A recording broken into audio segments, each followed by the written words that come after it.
All across the United States and all across the world, legend cars are a stepping stone for any kind of racer to get into any kind of circuit racing, whether it's paved oval, whether it's road course, whether it's dirt oval. There is a Legends race somewhere near you. It might be relatively near, it could still be hours away, but there's always a way to get into legend car racing somewhere near you. Welcome to Pit Stop TV and the virtual Slinger, Wisconsin. It's exciting to be here. I say that a lot. I think I'm saying that every broadcast pretty much, but welcome to coverage of the Whiplash Racing League Legends Tour alongside the SARA Ourisman Fort of Manassas National Tour. This is one more exhibition race for the WRL Legends. Qualifying is wrapping up as we speak. In fact, 3, 2, 1. This session is closed, meaning we have got 9 cars, ready to go racing this evening for 50 laps, just like at South Boston a couple of weeks ago. A quick look at the Slinger Speedway track map. There it is. You see a quarter-mile in length, and that pit entry takes you off of turn number 2, high out of the corner, and runs you along the backstretch around turns 3 and 4, and just throws you right back onto the racetrack in turn number 4. You see it's got the figure 8 layout as well through the middle of the racetrack. It's a fun place to race. It's very quick, very high banked. It can be very treacherous, and I expect it to be just that here this evening. Cars are gridding up. Let's go ahead and meet our starting grid here this evening at the one and only Slinger Speedway. There you see on pole Mick Gingras from Canada, a new driver in this group. We've never seen his name before. Let's see what he can do out there this evening as Zach Murtis will roll off from 3rd place. Matt Vorendran and Zach Murtis, they're playing admins. They're starting 2nd and 3rd, and how about it? The admins representing well in qualifying. They're starting towards the front with Joseph Galata there in the 4th spot. Starting 5th, you'll find Chris Winstone, Christopher Shepard from the 6th position. Back in row 4, it's Ben Kinney and Aaron Johnson. And finally, to complete your field, how about Emily Shuffles? 9 cars here for 50 laps of legend car racing. If you're unfamiliar with legend cars, let me tell you a little bit about them. These cars are really light. They have a relatively high power to weight ratio. This is technically the specs for the Dirt Legends car, but it's the same car. That's the wonder in this. It's the exact same car. It just runs either on dirt, on asphalt, on road, whatever. Even on rallycross if you want here on iRacing. I believe the iRacing version of the car still runs the old engine, but the new engine used across legend car racing these days is the Yamaha FZ09 900cc 3-cylinder engine. There are some older 4-cylinder variants, I believe, out there. Maybe even some 2-cylinder. It's a long list of technical notes that would take us too long to get into. You see 115 horsepower, that is the constant, shooting for about that 115 horsepower across the board, no matter which engine is in one of these cars. And the fuel tank is relatively small, only 4.1 gallons, but these cars can still get pretty quick around the racetrack. 123 miles per hour, we won't see those kinds of speeds tonight. And of course, they are a spec car, more or less. There are, I think, some differences, and certainly you can run a sedan body. You can run the coupe body that we see here on iRacing. There's a Dodge variant, a Chevy variant, a Ford variant, so on and so forth, but all based on the same kind of spec sheet. We added some extra time here into grid just to give initially Aaron Johnson some time to get into the session, but if these guys are listening, they can go ahead and roll off.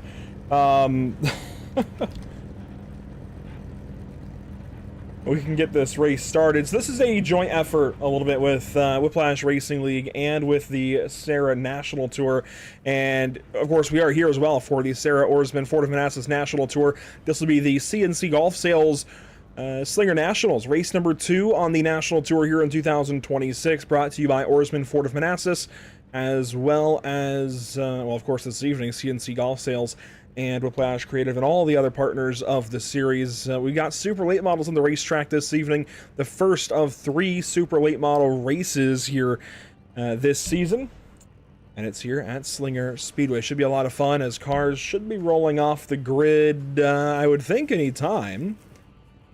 We gave a little bit of extra time because Aaron Johnson was having some connection difficulties, and then as soon as I sent the message to Matt and Zach to extend the grid time, I saw that Aaron was back on the racetrack and qualifying, so that's just how it goes. But this is a fun racetrack. Again, a quarter mile in length. It is really highly banked, as you can see around the racetrack, and it is definitely going to be a tricky one for these guys in these cars this evening. Weather conditions in sim, 70.7 degrees in the air, 75 degrees on track, mostly cloudy skies, calm winds out of the southeast, 91.3% humidity. It is sticky, it is muggy. That is weather I would not want to be in, despite the cooler temp, 70 degrees. That, oh gosh, that heat index must be disgusting for it only being 70 degrees in the air. Drivers getting ready to go racing this evening. There you see them off of turn number 2. The iRacing.com safety car will take to the relative safety there of the infield. And we will turn these guys loose off of turn 4 at Slinger Speedway. Legend cars on track. How about that for Slinger?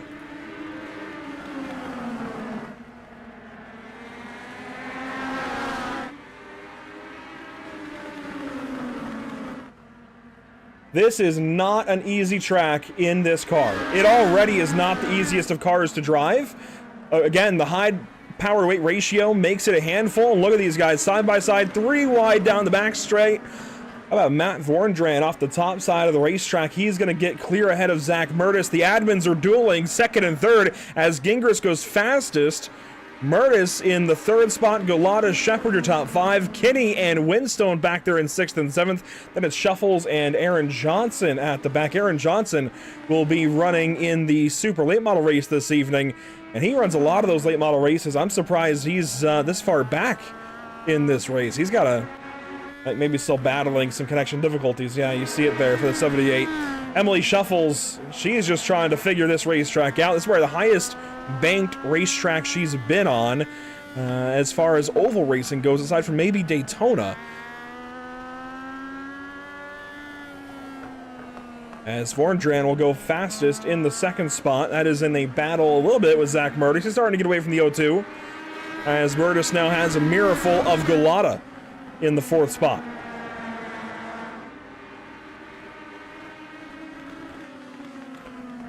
I know this is just the precursor, this is the support division, but for those of you watching out there this evening, we are wanting to do classes, just like you see in typical actual legend car racing. Expect that very soon. That's something we haven't really talked about, but we're teasing it. This is kind of our own deal. The Whiplash Racing League, WRL, within Pitstop TV and everything we do.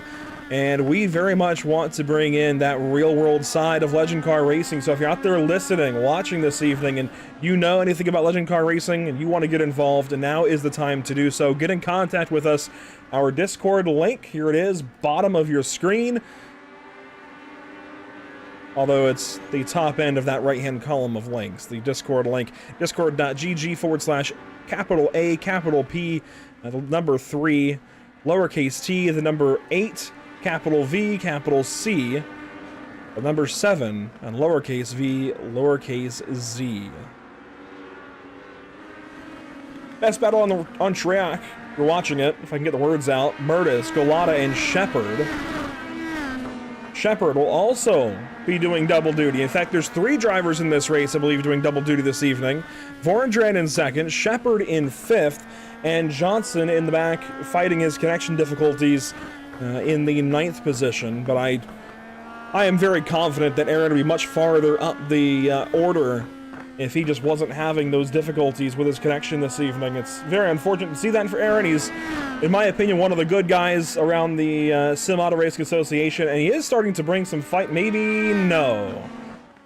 Well, he's trying to get to Emily Shuffles, but the car just isn't there half the time. There it is. It's back into turn 3. So we certainly appreciate Aaron being very kind here and not doing anything too crazy with those connection difficulties going on. At the front of the field, tires might be starting to wear for the race leader. Ginger is starting to slow down. And that's allowing Matt Vorndran to start catching up just ever so slightly. He's within a half second. And you can hear, sure, the engines are loud. The tires are just as loud, if not louder, through the corner. You can hear the tires begging for grip. You can even see the racetrack darkening up, especially in corner entry, where these guys are kind of squealing the right front, just trying to will the car around the corner.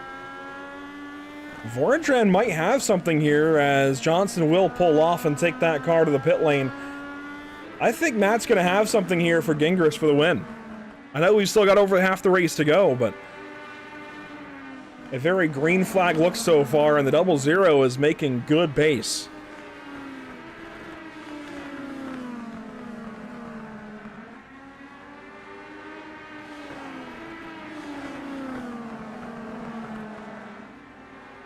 Lap time comparison, bottom of your screen, that's your top 4.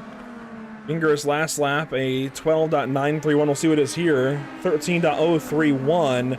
That is the slowest of the top 4. So, yeah, those tires starting to burn off the 56 car, and he is now in lap traffic as he comes around to lap. Emily shuffles.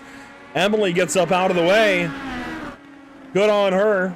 Let the leaders fight it out, but I think that might have still impacted the 56 very slightly, and you can tell he is starting to feel that pressure of Matt Vorendran just behind. Lap 25 underway. This will be halfway down, halfway to go for our legend cars here this evening, and it's happening in a hurry. We could have run 100 laps at this rate.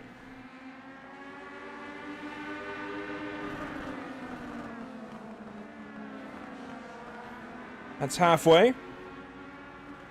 Gingras, Vorendran, Mertis, Golota still your top 4. Shepard a solid 5th, although he's starting to lose touch with these guys at the front of the field. Here we go, Matt Vorendran to the inside. Doesn't force anything, but pokes his nose down underneath the 56 car. This is for the race lead. Now inside the back half of the race, look at Zach Mertis. He's pulled around to the inside. He wants a shot at this.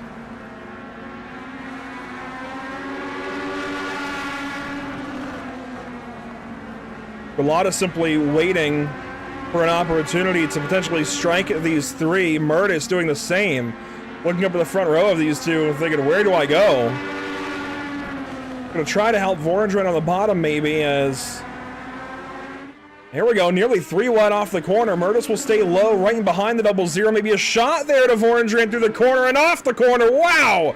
That orange 56 got way loose. Nick Gingras losing spots in a hurry. From 1st to 4th, a couple of laps. Wow, Golota looks up the inside of the 02. That was a big move into turn 3 that time. 20 to go. Make it 19 as Mertis shuts the door. Says absolutely not to the driver of the 99. Mertis trying to run down his fellow admin in Matt Vorendran. Matt's not exactly a legend car guy by nature. Zach definitely is. So this is going to be a little bit personal for Zach Mertis to try and run him down. And they are quickly running the 98 down. That is Ben Kinney sporting a new number in his number 98 Legends car for Whiplash Racing. Glad to have him here this evening. He will get up and out of the way of the leaders and let them keep fighting. Also out of the Whiplash Racing stable, Chris Winstone at the number 37. They've each got a couple of new liveries on their cars here this evening.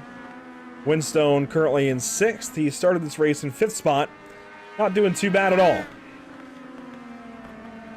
There's your race leader, Matt Vorendran, off the 4th corner. Now 14 laps to go in what has been a solely green flag legend car race here at Slinger Speedway. We really could have let these guys loose for like 75 if we wanted.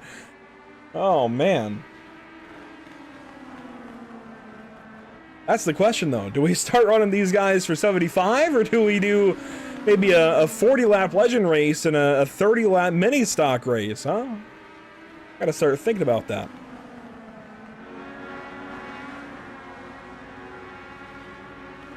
So Aaron Johnson, the 1 car out of the race. Kitty shuffles 1 lap down. Slow and loose off the corner. Zach Mertis fighting that race car.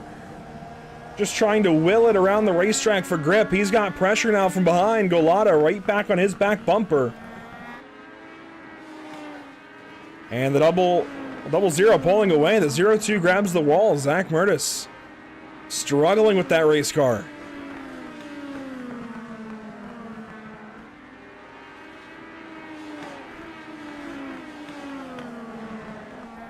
You see there is some lap traffic ahead. That again is Emily Shuffles. She should play nicely here for our race leader, Matt Vorndran.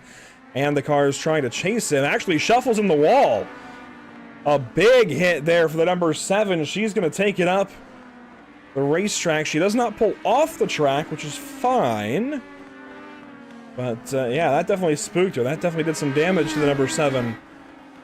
As we are quickly approaching the end of this race, already down to 6 laps to go, this time by the flag stand for Matt Vorndran. This race has taken absolutely no time. We started it kind of early to make sure that, you know, there were plenty of bonus room, I guess, in case these guys needed it, but these guys have run this thing absolutely green flag through 45 laps now here at Slinger Speedway. What a race. I just know these guys have got to be tired already. 4 laps to go this time by. Can Matt Vorndran hang on? Zach Mertis is approaching, starting to run this double zero down. Oh, it might be close. A look at lap times again. Your top 4, Vorndran, Mertis, Golota, Gingras. Last lap, all very close with a double zero, a little bit faster. 2 to go. Popsicle sticks that time by. Zach Mertis a little faster that time. Can he catch his admin rival, if you will? 1 lap to go. Brought to you by Whiplash Simcam's final time around for the Legend cars at Slinger Speedway. And through turns 3 and 4, Mertis takes a shot, and he's going to pay the price. He spins, and Vorndran wins.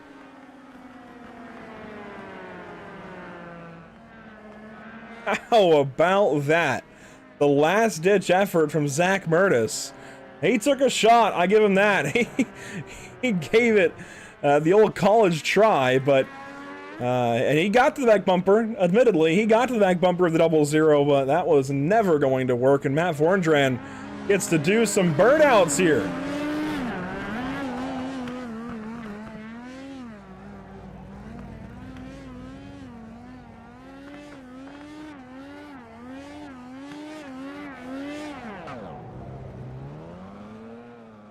So the smoke show for Matt Vorndran. He's able to celebrate here at Slinger Speedway and park it there in the figure 8 track. We'll take a look back at your unofficial race results. Boy, that was a quick one. That was solid racing from everybody in this event, and like everybody did a great job of managing the lap traffic and everything else that race had to throw at them. A very quick one. Get the evening started. Let's go back and take a look at your unofficial race results with Matt Vorndran, as we know, on top in first place, led just about half the race. The other half went to the 56 car. That was Mick Gingras, who led the opening portions of this Legend car support race. Solid start to the night for somebody who's going right into the super late model here in a few. Matt Vorndran, he's got double duty on tap for himself this evening. Golota, Gingras, your top 3. Mertis, 4th place. Christopher Shepard, 5th. And Chris Winstone, the final car on the lead lap. Kenny and Shuffles, a lap down and 2 laps down. And how about in 9th? Aaron Johnson, the unfortunate connection difficulties for driver 78. And hopefully we see him in another one of these. It was a pleasure having him here this evening. He was very nice when the leaders came by. We just need to get him in some more.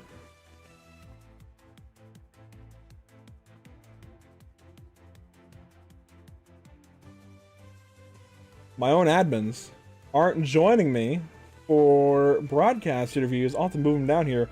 But we'll go ahead and talk with at least your race winner. I don't see Golota or Gingras in Discord, but hey, we can go ahead and chat with our race winner this evening, Matt Vorndran. How about this to start the night off? Double duty with the super late model coming up, and starting the night off with a W. How exciting is that?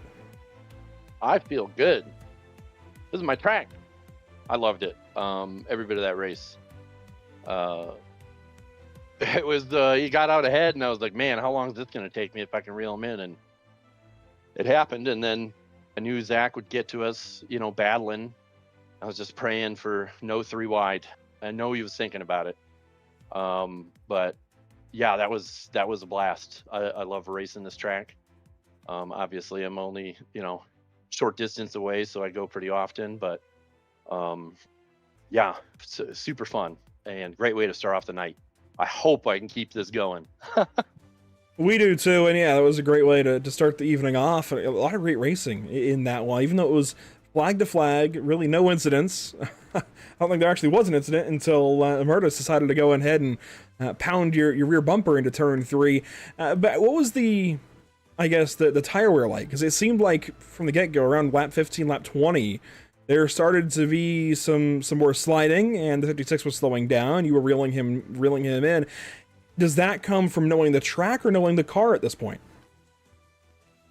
Well, it's definitely not car knowledge. I think it's track knowledge. Typically when you run, I kind of, the car sort of loosely feels kind of like a late model on this track. And as you progress in the race and get heat built up in the tires, it does tend to lose grip. So you really just got to use the banking and your entry to the biggest advantage and get the straightest exits. And when you use the line properly, it feels great and it just flows right off the corner. If you don't do that and you're kind of forcing it, you end up doing that repeatedly, and it just hurts you in the long run. So a lot of cars are similar, kind of like, on this track with the high banking and stuff, and it just chews up tires. So having that a bit of a knowledge, I kind of knew what I was in for if we did go green for a long time. So it's always good to pace yourself and try to go as fast as you can for as long as possible without building up too much heat. So yeah, it definitely helps track knowledge. And obviously this is not a typical track that you would see used by legend cars, but it certainly was a fun one this evening. Is this something we should look at a little more often, maybe? Legends at Slinger. I would love it. I'm not going to turn that down. Obviously I wish we've got a bigger field, and I think we're starting to roll into that. People seeing how fun this is. So I can't wait for more people to enjoy this, but yeah, absolutely.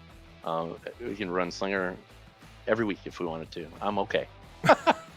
A Slinger weekly series presented by Matt Vorndran here Right. soon, maybe. But That's right. yeah, no, that this feels like a very niche racetrack, honestly, considering it is so short and so highly banked. So I guess from your side, I'm always curious. Obviously, we're admins, but I'm curious what kind of tracks you have on your personal wish list to go race other than Slinger and other than just in the Midwest, because these cars are so versatile, and we are starting to attract a little more attention week by week. Yeah, absolutely. And, not being that big of a fan in road course, I have a blast in these cars turning right. So your knowledge obviously comes in there, and I'm one of those guys. It's got a very big palate when I eat, so I'll try anything, and I'm like that with tracks. Throw it at me, I love to try it. But all my knowledge is really in oval. I've been to Road America, obviously that's close to me too, quite a few times, but that is a very large track for such a little car. But as far as short tracks ovals go, I'm typically in more of favor of tracks that have 2 lanes, obviously to promote the racing. But 1 lane can be fun too, in certain circumstances. But I love the South Boston race. I'd love just to see what kind of like 5 flags would do. I haven't raced there. I think the draft has a lot to do with, on those bigger oval tracks, but Oswego's real bumpy and weird. Love that track for that aspect. But yeah, I'm willing to try pretty much anything. Well, hopefully we can get a little more attention. I keep mentioning this class thing. Want to get some more classes of driver on the racetrack, and I gotta say that last corner of that last lap, it looked like the guy behind you, Matt, maybe belonged in a Charger race because I don't know where that send came from. Whoa! I think you can make a case for semi-pro or pro, but he looked like a Charger out there in turn three. What was going on there, Zach? Look, man, I just tried to make a last-ditch effort because I had it in my head. I'm like, do I really want to pull some South Boston stuff again? Do I really want to do that again? And I couldn't help myself, kinda.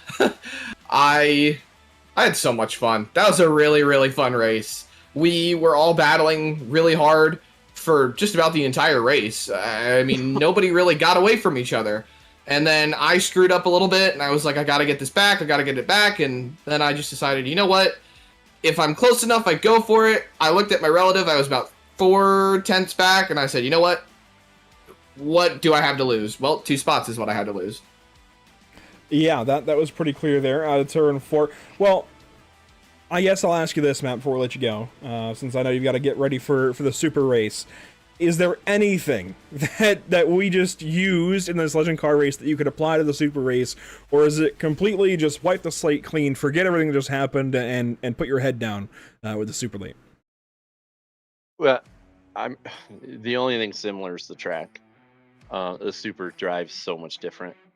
Um, I mean, the points at where you get on the throttle, I guess, is comparable to that vehicle, but um, it is such a different beast, and it's so easy to have a slip up and create just a couple degrees in the right rear that you don't need, and then having to work that down for the next 10 laps is excruciating. So supers are obviously extremely punishing to mistakes. So I'm hoping I can pull a miracle out. These guys are so fast in SARA. I always say it's the try hardiest league, but I love a challenge. I wouldn't run it if those guys weren't, if I was just winning round and round. I love learning. So I'm going to try my best. And I appreciate Zach throwing the full send in the last corner. He was pretty far back, but as I watched him crawl up to I was just smiling ear to ear. So that was good fun. It definitely was. I guess it's a little different when you're an admin for me to say thanks for being here, but thanks for being here anyways, Matt. Yeah. And it was a lot of fun, and we'll do it again soon. Sounds good. Thanks, Andrew.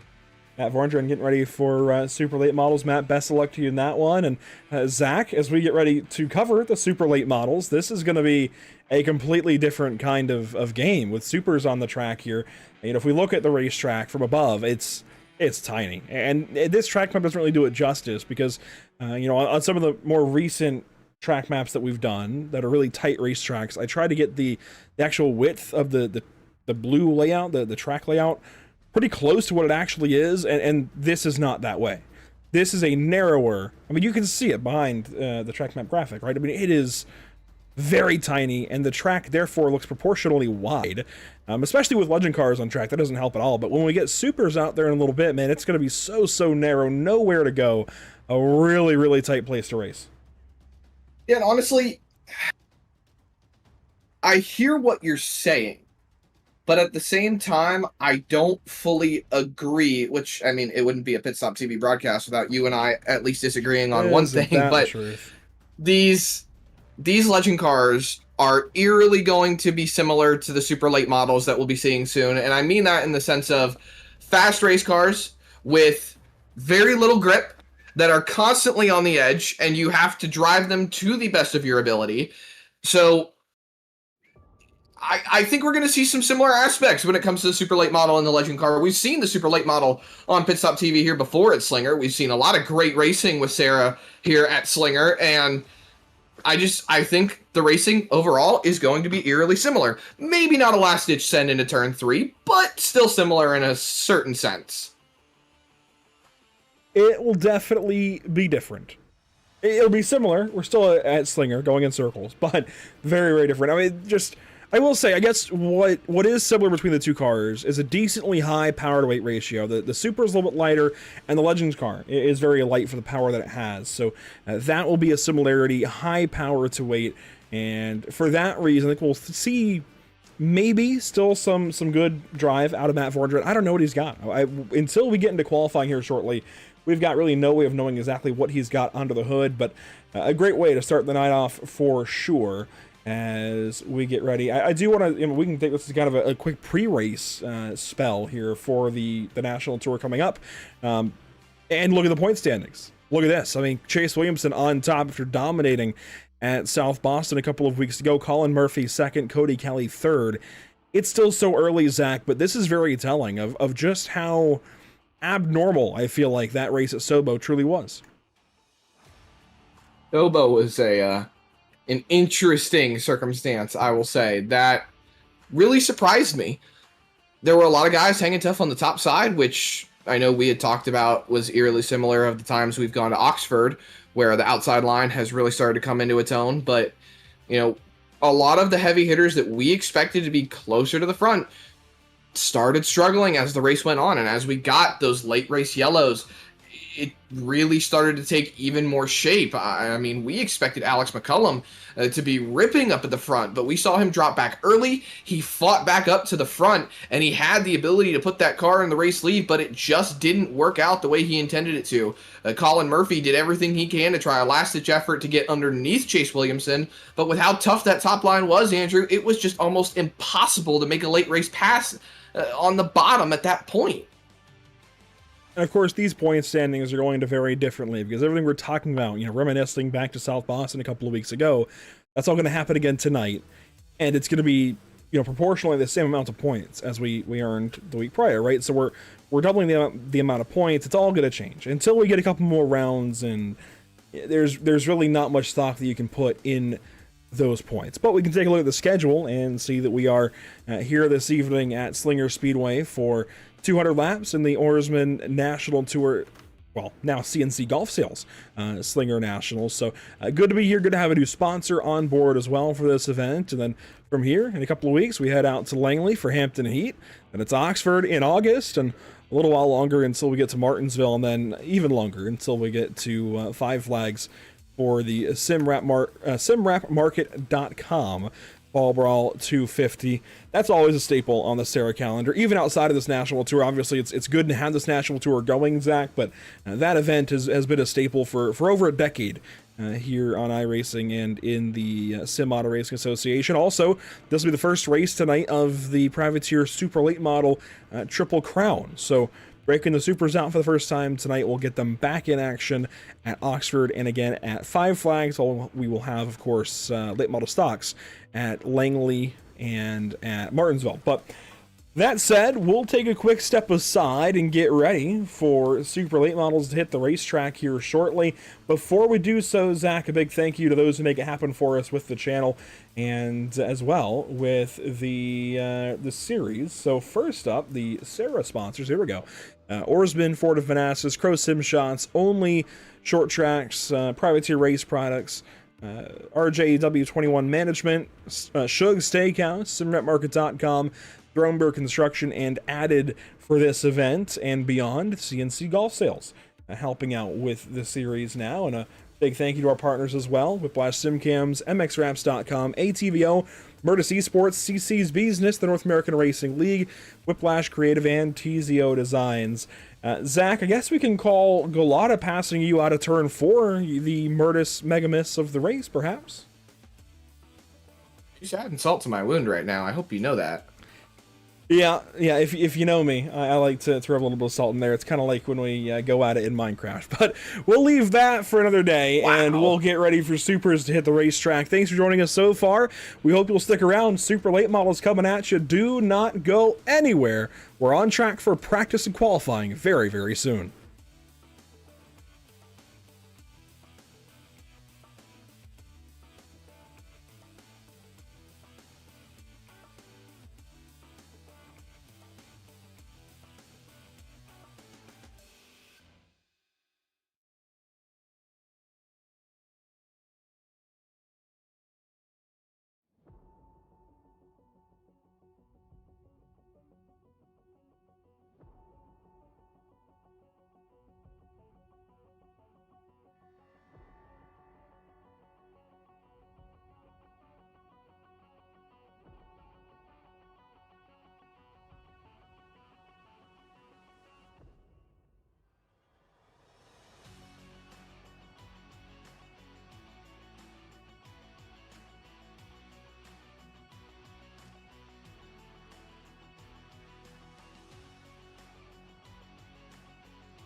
Here we go, back up to a restart.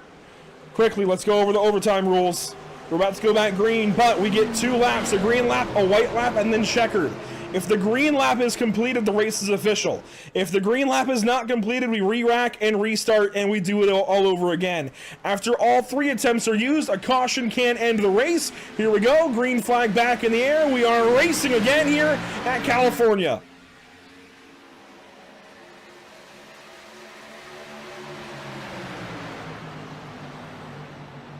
Already contact there with Joe Lawrence. He's trying to hang on. He pedals the car, but it holds up. No rainwater. Out front is Vicente Salas, and it is Lane Riggs. A heck of a save by Joe Lawrence as they are single file. Riggs and Salas duking it out, trying to do what they can to fight each other for this win. Riggs is trying to find a way around on the top side, but as they come around, it's going to be white flag in the air presented by Whiplash Simcams. We are going to make this race official, and we're going to finish it on my favorite number. White flag is in the air. Riggs underneath Salas for the lead. For the lead and the win here at Auto Club Speedway, Lane Riggs finally gets down to the inside of Vicente Salas through turns 1 and 2. Can he hold on to it? Side by side still down the back straightaway. Riggs is going to do everything he can, but he's by himself. He's not going to have the drafting help as Slow is up top, trying to decide who he's going to push. The nose in front goes to Riggs. Slow goes to the bottom. Big send for Slow. He's going to move up the racetrack now. Brandon Slow driving Lane Riggs to the wall. It's going to be a straight-up drag race down to the stripe. Who's going to get there first? It's going to be I don't know! Vicente Salas, I think, has done it again! What a finish! Wow!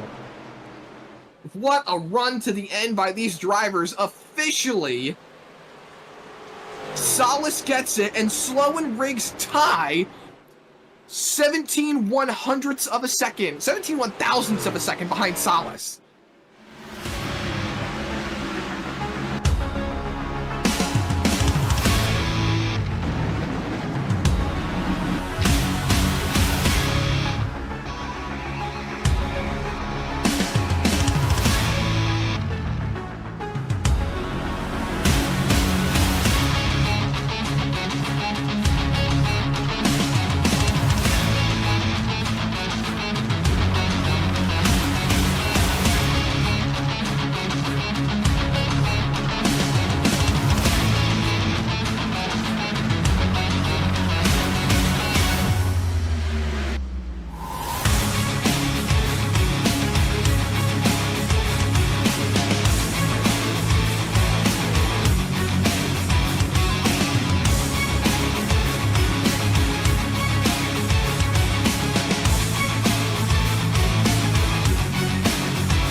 Summertime is prime for Midwest racing. Tracks like Slinger, Owasso, Madison, so many tracks host their big races this time of year, making it the perfect time for the Sim Auto Racing Association to try their hand at their 3rd annual CNC Golf Sales Slinger Nationals. Welcome to Pit Stop TV in the virtual Slinger, Wisconsin. I'm Andrew Cardinale IV with Zach Murtis alongside. It's a pleasure to join you for coverage of the Sim Auto Racing Association Ourisman Ford of Manassas National Tour for the CNC Golf Sales Slinger Nationals. Tonight's coverage is brought to you by Ourisman Ford of Manassas, by CNC Golf Sales, and by Whiplash Creative. And Zach, we already were talking about this racetrack quite a bit, of course, with Legend Cars on track, well, just moments ago. But here we are, super late models. Everything is a little bit different. And of course, we looked at the track map a couple of times earlier. Let's start off then by looking at the iRacing.com super late model. Over 550 horsepower. There's a lot of power to those rear wheels. These things also check in about 300 pounds lighter than the late model stocks we ran at South Boston a couple of weeks ago. And the theoretical top speed, and you can achieve this on iRacing, is over 190 miles per hour. These cars are a little bit shorter, but a little bit wider. And boy, can they rip around racetracks like Slinger. I love this race car, Andrew. If there were 2 cars on the sim that I love, if there were 3 cars on the sim that I really, really loved, and the Legend car is not one of them, you'd be surprised. It's on the list, but it's not the top 3. The late model stock car is probably my favorite car, followed by the super late model, and then, believe it or not, the Formula 4. So the super late model has an amazing power to weight ratio combination. I'm surprised it could reach 190 miles an hour, but the ability that it takes to drive this car, and not just to drive it, but to drive it good. Even on the iRacing.com sim, it takes a lot of patience, it takes a lot of skill, and I feel like it separates the drivers from the racers. Well, first up for us this evening, qualifying, is we'll be sending each car on the racetrack on their own for their own qualifying runs. We briefly looked at points a little while ago. While we wait on Parker Traves to hit the racetrack, we can do so again. And you can see Parker Traves actually not even in this graphic. He's got some work to do as he gets ready to go qualifying and kind of begin that portion of the evening's events. But there are plenty of drivers to look at on this graphic and say, hey, you know, this guy could have a great night tonight and possibly move way up, or even vice versa. You know, maybe this guy's going to struggle this evening and drop down the graphic. There's a lot going on here. And as we said a little while ago, it's too early to put too much stock in it. So cars are on the racetrack. In fact, the first of the bunch is hitting the track. That is Parker Traves. He will lead us into qualifying, as it looks like I need to update some number graphics. While I do that, Zach, here is your first car on track. Parker Traves, the first car on track, single car qualifying today. First lap does not count. It is considered your warm-up lap, as Traves goes ahead and goes quickest, a 10:98.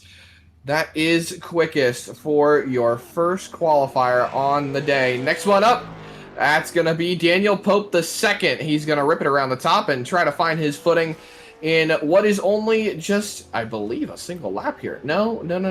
It should be 2. Across the line, lap number 1. Pope clicks it down to the bottom. He misses the yellow line just a little bit out of turn 2. Gets up real close to the wall, late apexes in 3 and 4. Brings it back across, and that is going to be his first lap done. It is a 11:12 to start off. He clicks by on lap number 2. Does not improve at the moment. Going to tap the wall right there in 3 and 4, and I think he realized that was it. Shuts it down right there. So Pope, 2 laps before it's done and over with, and now third car on the racetrack. That is going to be Alex Thomas.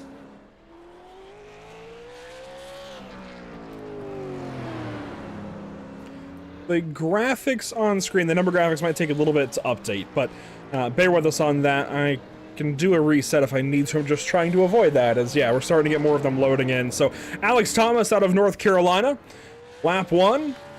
Definitely left a little bit to be wanting for lap number 2. A bit faster lap 2, and there we go. That's right in between Traves and Pope now. So car 54 looking a lot better that lap around the racetrack. And here we go, loose. Oh, and that, yeah. You could tell as soon as he buzzed the rears off of turn 4, that lap just was not going to count quite the same. He's going to go for one more, it looks like, because these guys, I believe, have 3 laps. 3 timed laps, so you get that first kind of dead lap, and then 3 timed laps around the racetrack, and Thomas will pull the race car off. Pataska now on the track, and he was a lot of fun to watch last year in this race, Zach. Just did not have the greatest of luck. No, he did not. There have been a number of drivers that haven't had some great luck here at Slinger, but we'll go over that at a later time as Pataska takes that Matrix Garage car, rips it off of 4. It's going to be a 10.99. That puts him second on the board. It finalizes. It's still a 99. He needs a little bit of time to catch up on Traves, literally a 100th of a second. He gets one more flying lap here, throws away lap number 2, clips the apron in 1 and 2. And through 3 and 4, Andrew, is that 23 car going to go top of the board? No, he is going to kill the lap in 3 and 4.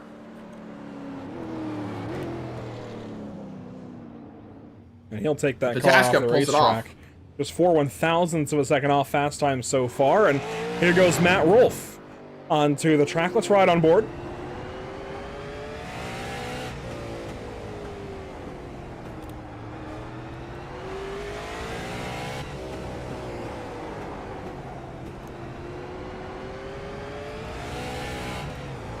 Lap 1, a 12.210. That, of course, is that kind of dead lap. So here's lap 2, and he had some rear wheel spin off the corner, but got the power down. It's right in the middle so far of the field. He'll reset for a good run here on what will be technically lap number 4. And man, it is just so weird hearing these guys lift before they even get to the start-finish line, Zach. But here we go, Matt Rolfe out of the great state of Maine. Off of turn 4, loose, and spins it out. Goes slower on lap number 4. Hangs on to it, though. Here we go. The heaviest of heavy hitters, Alex McCollum. He's won this race 2 years running. This is the 3rd year of the race. Can he keep this streak going? Can he go for 3?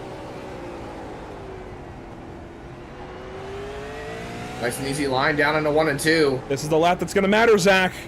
To the stripe. Right here, coming back to the line. Oh, we got the wall. He taps the wall. It's an 89. Did it count? I don't think it did. It did not. It did. No, it did. Wow. That's lucky. That's lucky. He absolutely didn't cream the wall with the right rear. McCullum. Well, I suppose. Here's Matt Vorndran, just won the Legends race a little while ago. You see some of the Legends number graphics still in there. We'll get that sorted when we get a chance. But Vorndran, local to this racetrack, just won the Legends race a little bit ago. Can he go high up in qualifying? He's going to set up for a better run this next time around. That lap, he didn't like it too much. There goes the 00. Smooth run through 1 and 2. Misses the bottom a tad in 3 and 4. Big wiggle. It's a 32. He improves on time, but not position. This would be his last lap, I believe, right here. Comes back around. It's just not handling improves right. A little bit more. That is just not handling the way he wants it. You could tell it was not getting through center of the corner quite the way he needed it to. So Matt Vorndran will likely have to go through the LCQ. One thing we've not yet touched on is the structure to this event, Zach, and we can do so now. They'll watch some Kim's race details as Brian Tedeschi is on track. These are your time trials. We'll lock 16 in and invert 12 for the lineup. Then we will run a 30-lap LCQ that will transfer 6 with 2, possibly 3 provisionals. It'll be a 200-lap feature race. 24 cars, no change tires. Tedeschi grabs the wall there. That's going to invalidate that lap. Can he go better this next time around? The final time around? No, he won't. Pulls off quite quickly right there as Tedeschi slots himself 7th out of the 8 qualifiers. Magnum Tate on the racetrack out of South Carolina in that number 5 car. Clicks across the line. And now to start his first lap. So his dead lap runs an 11.85. That puts him a little bit off the pole. And this is rolling through 3 and 4 to complete lap number 1. The lap that's been counting so far, it's an 08. That's going to slot him in the 5th position. So car 5 goes P5. He's going to throw away his second lap, as we've been seeing everyone do so far. Gets a big-time swing off of turn 4, and now he's going to rip through 1 and 2. Little free, brings it back through 3 and 4, back to the start-finish line, Andrew. Everyone's chasing Alex McCollum. It's a hit to the wall. It's a 14 anyways. I don't think it'll count. No, sir, it did not. So Jacob Harbert's hitting the racetrack in car number 80. Out of the same stable, Black Magic Performance. Keep an eye on these team logos on these cars. You see Harbert's hitting the racetrack. He's got Black Magic Performance adorning that car, along with Magnum Tate, Alex McCullum, and a few others. We also see Dante Curtis run out of that stable, although I don't see him here this evening. So keep an eye on that for Harbert's. He goes across the line. Is that our first 10 in a while? Yes, it is. 10.959. So clearly, he's gonna shut it down. His car is operating how he wants it. As there you see the queue of cars getting ready. Who is next up? So that is going to be Josh. No, Cole Cabrey actually would be next up, but he is not. But I here don't think tonight. Cabrey's here. Yeah, so it's going to be Josh Cottle ripping out of the gate in that number 13 car. Throws away his dead lap, comes across the line. Here is first flying lap for Cottle in that number 13 car. 72 for the dead lap. He's lifting a lot later than some of these guys, if I'm listening correctly. Big loose 94. And to the pits he goes. That's second quick for Josh Cottle. Solid lap out of the number 13. That should put him straight in the show or close to it. Kyle Meyer now hitting the racetrack. He has changed his number.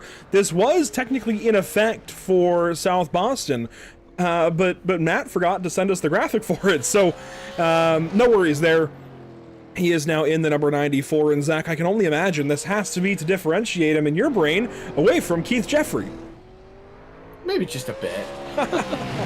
Big time swing off of turn number 4 for Kyle Meyer, though. He runs a 12-13. Fourth click. Oh, finalized it at 10.98. There he goes. One more time around the speedway. Each of our top 3 have only run 3 laps. This is a 4-lap run for Meyer. And he got the wall there off of turn 4, so it's not going to happen for the 94 car. He will stay 4th place for now.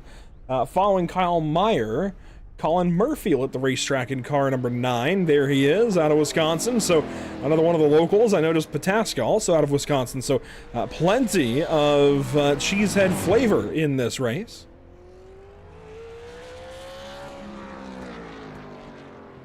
I guess they can't all be cheeseheads. They might not all be Packers fans, but those of them that are, they're cheeseheads. Anyway, Murphy across the line, bit faster their lap 2, an 11.126. That, though, that's 11th quick. That's just not going to cut it. He's got to go a little bit quicker, especially to make sure he locks in, which, correct me if I'm wrong. Top 16.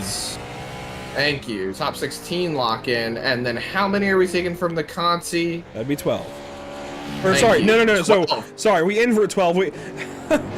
I thought I knew the question you were going to ask, as Murphy pulls off. He goes 7th in qualifying, picked up there on his final lap. Hamilton now going to hit the racetrack. We are taking 6 from the consolation race, the LCQ. That will set up for 2 provisionals. That makes a 24-car race.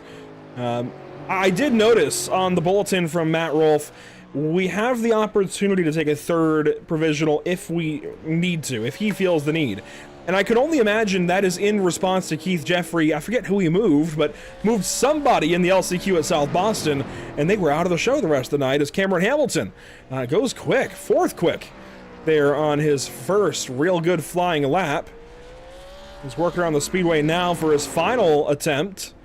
And this driver out of Tennessee, man, it seems like he just continues to get better and better. But sometimes at the niche racetracks, had that Super Series win at Hickory not so long ago, and he'll pull off 4th quick on the board so far out of 14 that have qualified. Again, that should put him in the show, but never say never, and never count your chickens till they've hatched, as Mitch Drunowski hits the racetrack. Well, Andrew, as these guys start to roll, we're getting closer and closer to the point of getting drivers locked into the show. We've got 29 entries on the entry list at the moment. So if we're taking 16 out of qualifying and 6 more, that's going to make a 22 car, then 2 provisionals, 24. So we're sending 5 cars home at least. Once we start rolling past Mitch Drunowski, the next driver on, that will make 16 qualifiers as Drunowski turns an 11:15. That is going to put him 14th out of 15 qualifiers. So now, next car on the racetrack will be your 16th qualifier. Now we're going to start getting into the territory of locking cars into the show. Dickinson out of North Carolina clicks across the flag stand, your 16th qualifier. So, with 13 entries still left to go, at least, if I'm doing my math correctly, the top 3 are locked into the show at the moment. You're asking a lot out of me. All I know is Spencer Dickinson goes 9th so far. 9th quick out of 16. That's not awful. That's nearly top half, but it's not quite top half. He's going to want to pick up here on his second real good lap. That'll be right here. Final lap across the stripe for Dickinson out of Mountain View, North Carolina. Can he pick up? The answer is going to be no. He'll pull it off into the pit lane and turn the reins over to Carter Levi out of Indiana. So this is relatively close to home for him, about as close as we'll get to home for Levi this season. As we are keeping definitely some southeast flavor, just kind of taking this one trip up to the Midwest here in Wisconsin.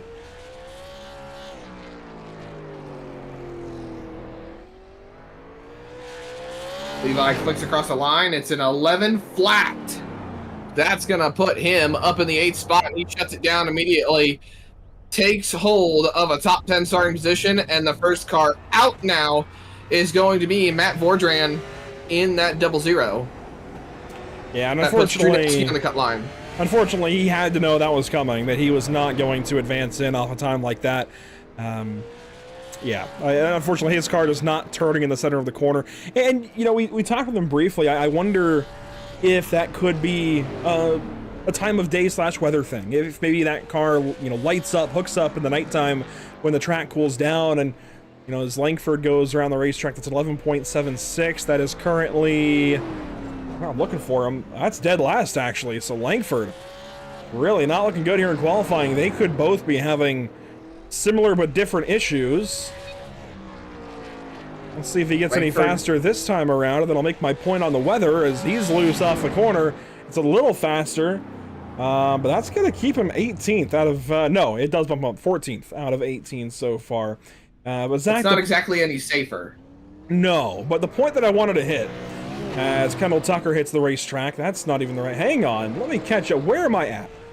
Let's take that down, here we go, weather conditions here in qualifying, 95-degree track temp, and you know, we saw the decently cool Legends race a little bit ago, some cloud cover in that one.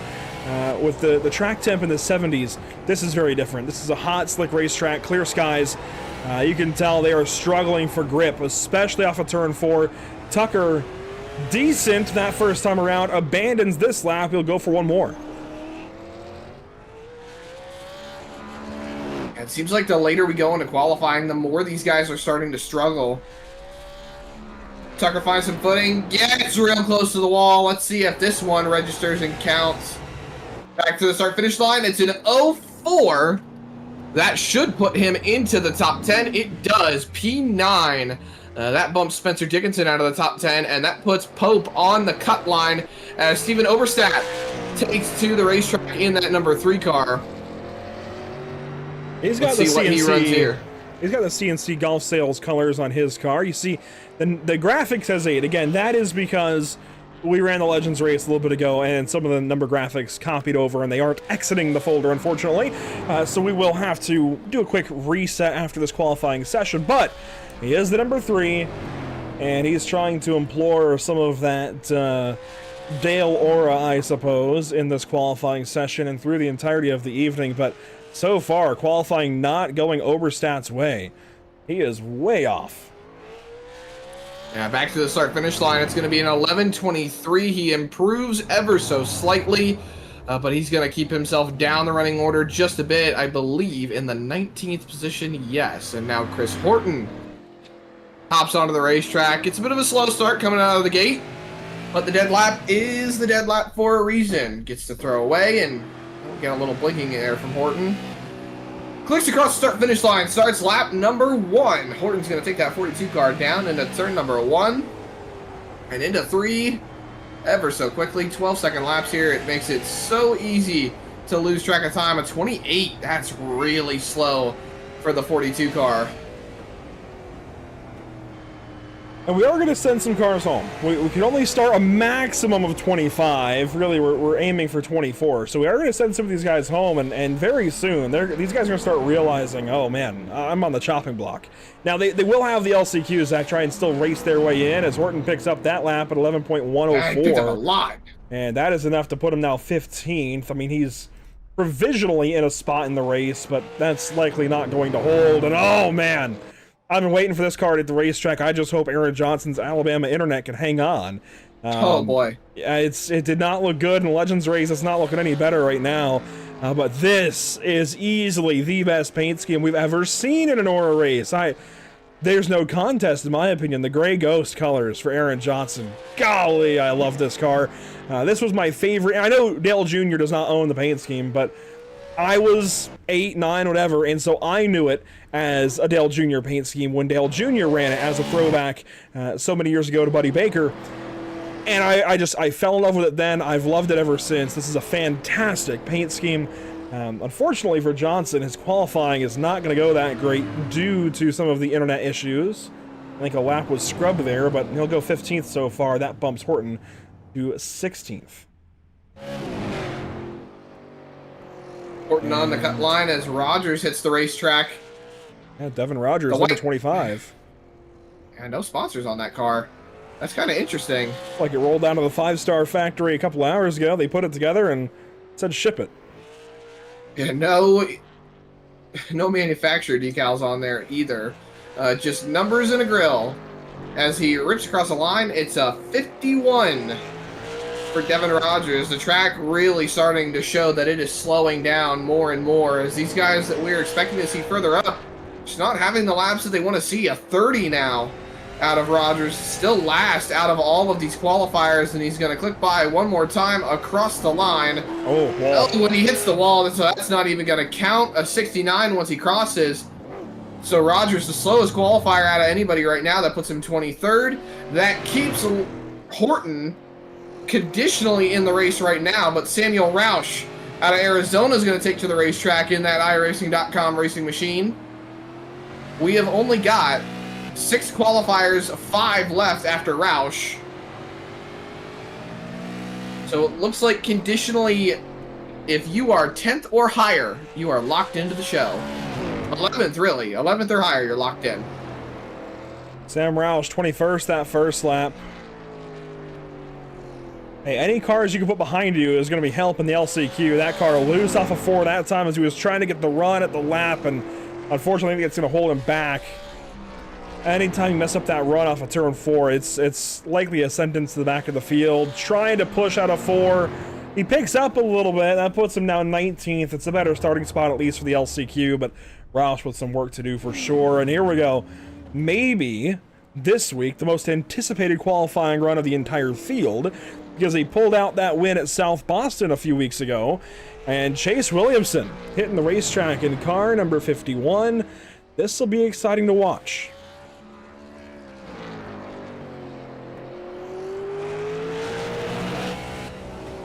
Down the back straightaway, lap number 1 looking really good for Williamson. Across the line, it's an 0-2.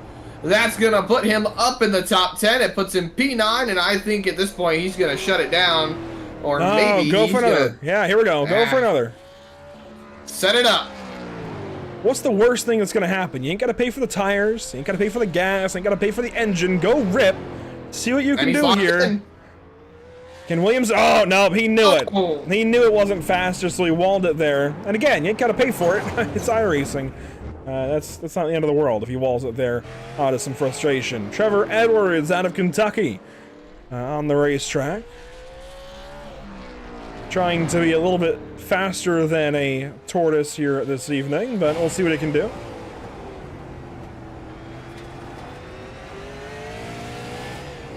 Aaron Johnson on the cut line. Edwards looking to bump him out. Across the line, it's an 0-4. That's solid. That's solid. That's 11th. Yeah, 11th. He's That- going to that set it puts up him for in. lap number 3. Just, So it's Petter, Shepard, and Turzak left to go. yeah, that puts him in the show. May as well go for one more, though. He'll try to go a little faster. And the other part of this, Zach, is the top 12 being inverted. Edwards might want to actually try to go faster. He won't. Grabs the wall there, but knowing there's 3 more, if he were to go, 10th, that gives him maybe slightly better chances at getting the invert spot and starting this race on pole.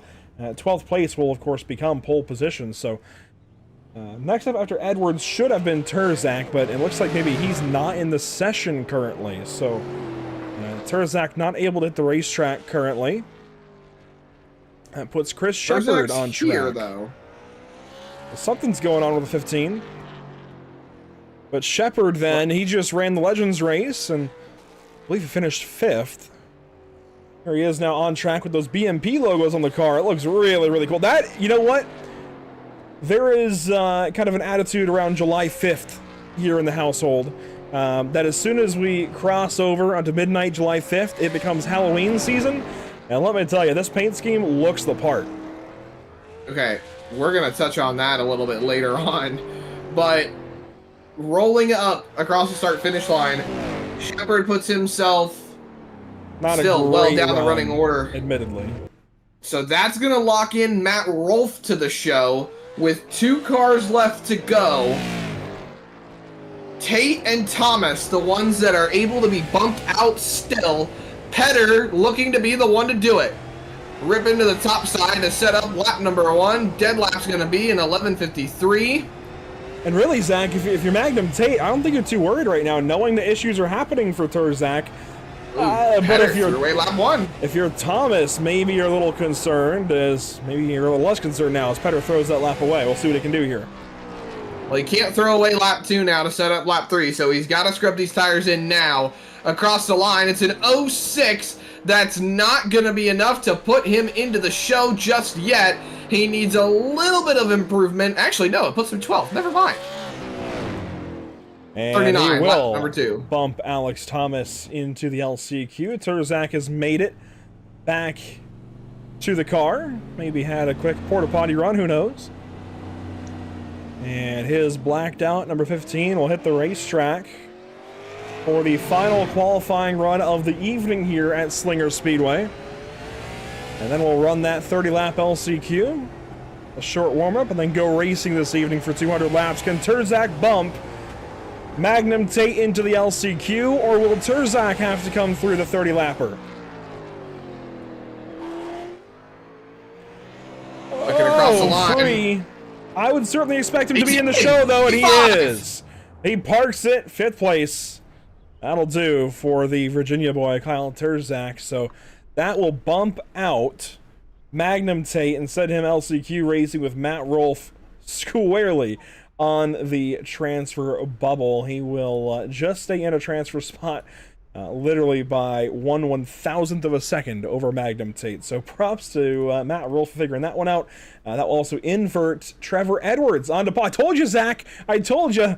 Edwards, something about that invert felt right, and sure enough, he will be starting this race from pole position, it looks like. Just said it in driver communication, just how I planned it. Yeah, he played that one perfectly.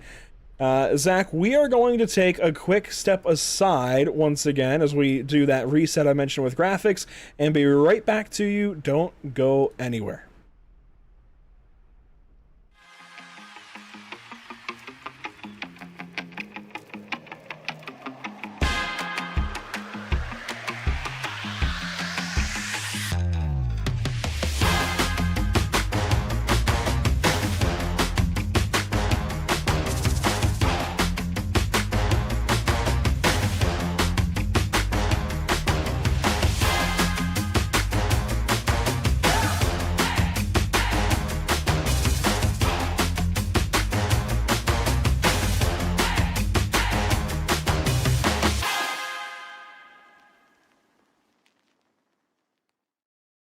Here we go, back up to a restart.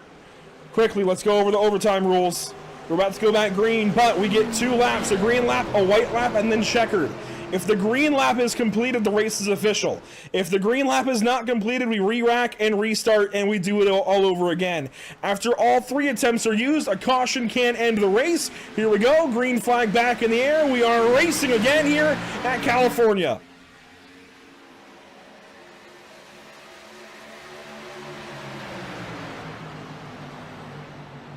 Already contact there with Joe Lawrence. He's trying to hang on. He pedals the car, but it holds up Noah Rainwater. Out front is Vicente Salas, and it is Lane Riggs.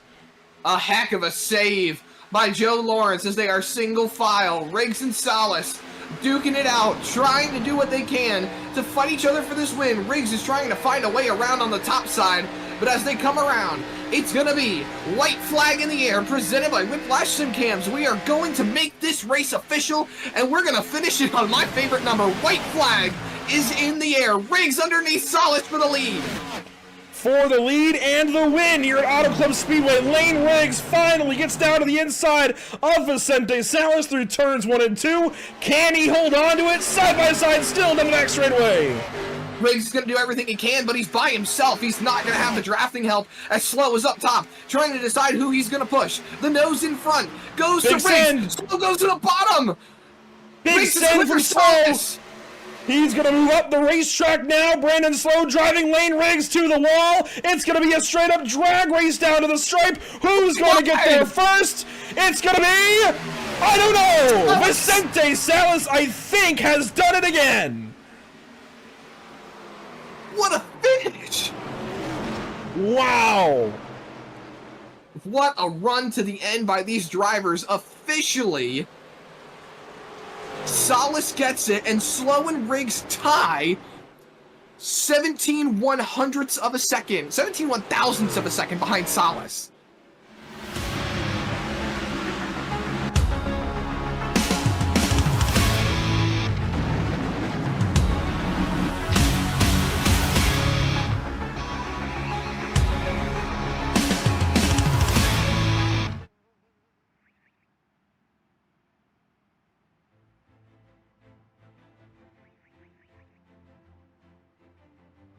Welcome back to the virtual Slinger Speedway. This place is such a majestic little venue, isn't it, Zach? I mean, the quarter mile, really tight confines. It is just such a cool place to run any kind of race car.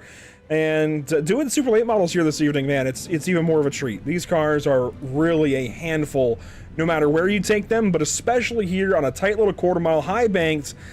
There's just no room to race. You know, the legend cars made it look big, but this place is tiny. The grid is on the racetrack, though, for our LCQ on the evening. So let's go ahead and get to, let's see, what is it, 13 cars rolling off the grid for our 30-lap LCQ. Zach, here's the first half of them. Magnum Tate, Alex Thomas, the front row, followed by Aaron Johnson and Chris Horton. Back in row 3, it's still Langford and Daniel Pope, and complete your first half, Chris Shepard in the 19. Samuel Roush to his outside. Right behind him, 9th and 10th rolling off is Brian Tedeschi and Mitch Strudowski. Right behind them is Steven Oberstadt and Matt Vordran to make 12 cars, and then right on behind them is Devin Rogers in the 13th spot. That is your field for this LCQ. As you see, Aaron Rodgers has dipped down. We have got the pace car off, Andrew, and we're ready to go racing to lock 6 cars into the show. Aaron Johnson pulled off there before he took the green. His connection not working, but we're racing LCQ style. 6 move on to the feature already. Issues for Alex Thomas. Caution is out. Roush in the wall. Drunowski with him. What the heck just happened?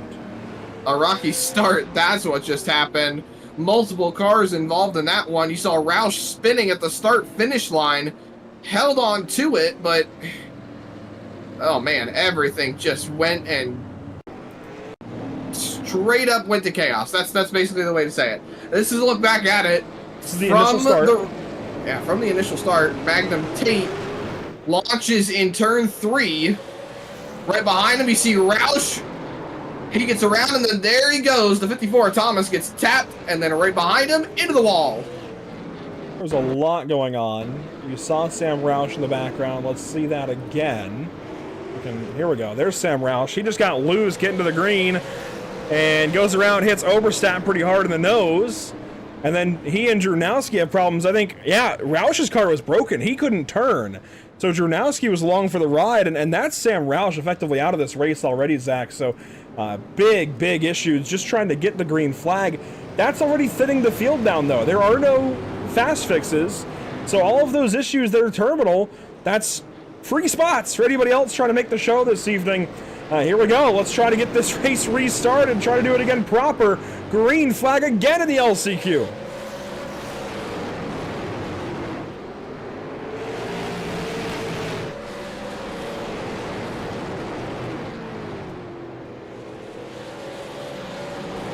And so far, a better start this time around, Zach, but we know how Slinger can be. It can happen in an instant. Anything can happen literally anywhere on this racetrack, and we can be in trouble. Big transfer battle. Look at Matt Vornjan. There it is. Side by side behind him. Steele Langford gets on through. Rogers going backwards. Another car going backwards. That's Shepard.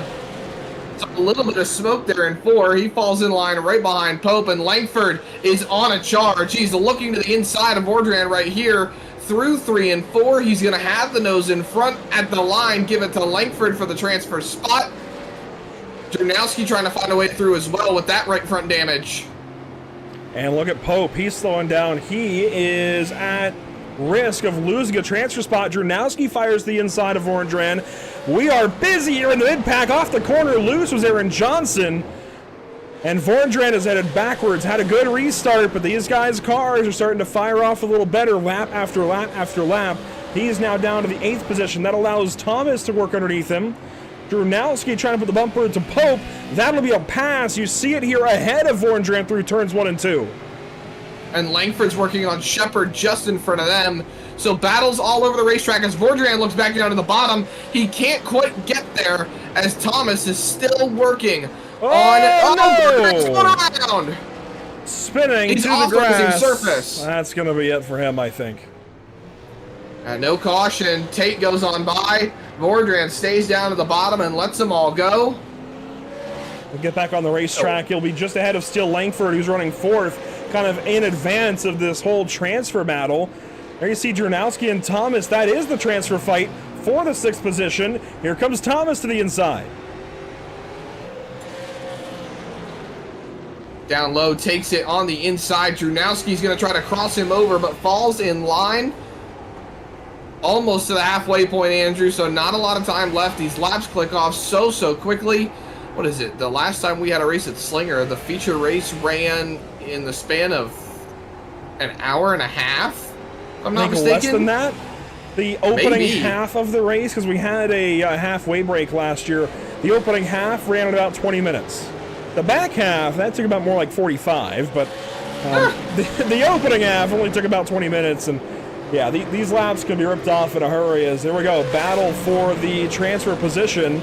This is Thomas to the inside of Shepard. Unfortunately, I think that 19 might be out of here. Slowly losing his footing. And falling in behind Mitch Drunowski. So that's going to put the 14 car up into the transfer spot. Shepard's got to find a little bit here to see if he can get it back. We're rolling up on lap traffic as well. There it is. Rogers moves out of the way for Magnum Tate, who takes the spot around him.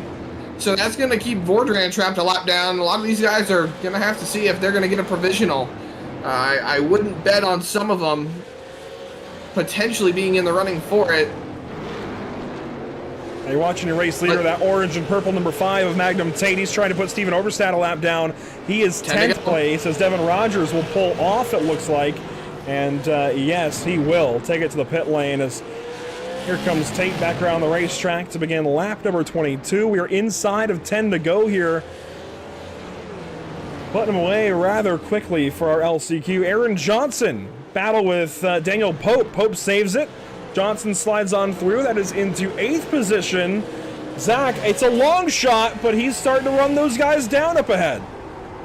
A long shot, more like a Hail Mary. He's got to find a way to get up there. You mean like you were trying to win the Legends race a little bit ago? Come on, man. You can't use that for everything. Who said I can't? Me, singular. You don't make these With rules. 7 laps to go, now 6 laps to go. The pressure is on. Tedeschi now on the 88 of Chris Horton. Yeah, his paint scheme in sim is not running the correct number of 42, but that's okay. As I think that's one of the paint schemes he ran last season of the Super Series to sub in for Kyle Meyer or Keith Jeffrey, I'm not sure. But regardless, Chris Horton running second so far in the transfer. Tedeschi third, Langford fourth. How about Thomas and Drunowski finishing out the top 6? Looks like it's going to be a relatively calm ending here to the LCQ as Johnson has fallen off. Shepard doesn't seem to have much here for Drunowski. But here's the onboard just in case. And yeah, I missed the bottom that time. So, off of turn number 4, it's the white flag for Magnum Tate. 1 lap to go. Brought to you by Whiplash Simcams, and across the stripe this time by... That's the LCQ. Done and dusted already. It'll be Tate, Horton, Tedeschi, Langford, Thomas, and Drunowski moving on to tonight's feature race. The rest will have to either hope they get a provisional or simply go home. Those drivers hoping for that would be Shepard, Johnson, Oberstadt, Vorndran, Pope, Rogers, and Roush. And there's a lot of good names in there. Certainly a lot of cases to be made for, you know, different provisionals and whatnot. I believe it falls back on points, though. So we'll wait and see exactly who is called around, Zach. But this is the time where we get to do something we have never done before. You ready? Oh? I've already told you about it. We're going to go ahead. We're going to make some win picks, all right? And I want to start off by saying I did ask, because it's the graphic, look, it's brand new. We've never used it before. It's never been seen by the public. But I asked Matt Rolfe, because it is set up for 3 broadcaster win picks. I asked Matt Rolfe who he would pick to win this race, just because he's the league owner, you know, include him in it. And Zach, his answer was complicated, to say the least. He didn't give me one. He listed off like 5 guys. So I'm just going to go ahead and simply take the first one that he listed. And this kind of takes an easy one off the board for us. That's going to be Alex McCullum in the number 1 on Matt Rolfe's pick. That's the easiest one of the whole bunch, right? Like he's kind of expected to win this thing. So, Zach, on the spot, who do you have to win this race tonight?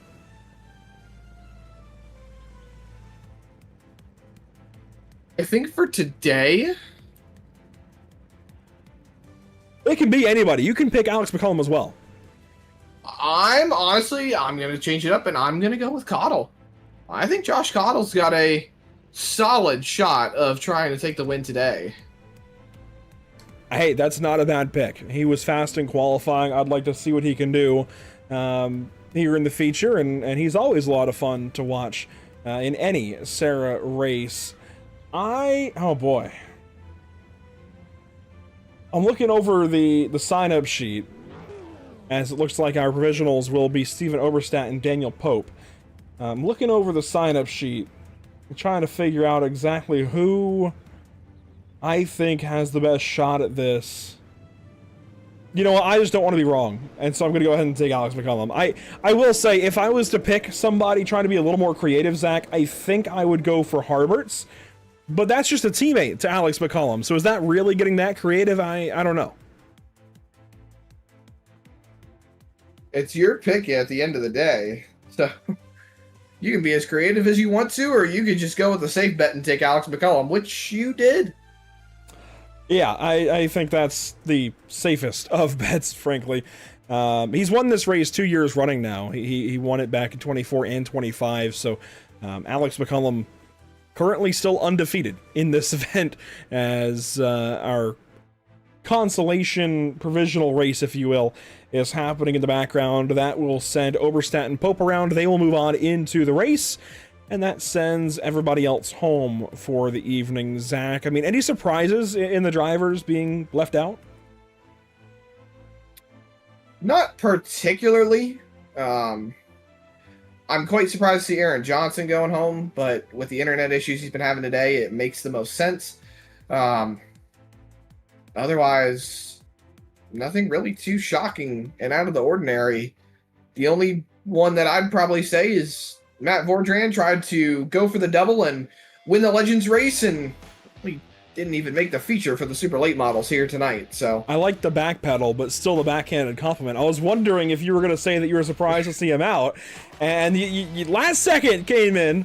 I mean, he's an admin with us over in the Whiplash Racing League, and certainly we love to have him kind of along for the ride, and glad that he got to run Legends tonight and win that race, Zach. But I'm curious, does that mean that you and him now have kind of a back and forth like you and Josh Conover? I wouldn't say that. Maybe. I like the second guessing. I mean, there was a bounty on my head for the Legend car race, so. Well, if Rusty Rafferty follows through on that, I guess Matt is $20 richer, which at least should help soften the blow of not making the feature race here this evening. But as we get ready for racing, we're only using a minute here of warm-ups. These guys are going to advance here very shortly. I want to take a look at what's upcoming for us here at Pit Stop TV. There you see next up for us on the graphic is the Chicagoland Speedway, newly refreshed on iRacing for the All-American Racing Network. That should be a lot of fun. 9:45 a.m. Eastern this Sunday.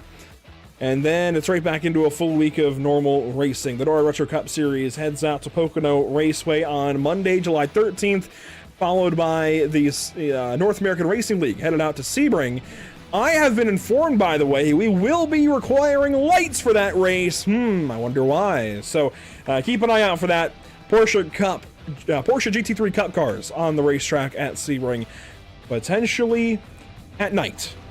Going to be a lot of fun. I'm excited for everything that's up and coming the next couple of months here at Pit Stop TV and beyond. And of course, all of this and more at the social media links there at the bottom of your screen. And look at this. This almost looks dystopian, Zach. The sun has set. Let's go ahead and hit weather conditions here briefly. Look at that. It has cooled way down from a track temp nearing 100 degrees to sub 80. How big of a difference is this for these guys? Be a big difference. These guys are going to be in for a very much different handling race car. As the sun sets and the night actually rolls in, we'll see a lot of these guys and how their setups are built take into a bit of effect, I'll say. It's going to be a fun one for sure. You see the sim time there at top right of your screen, 8:01 p.m. in sim.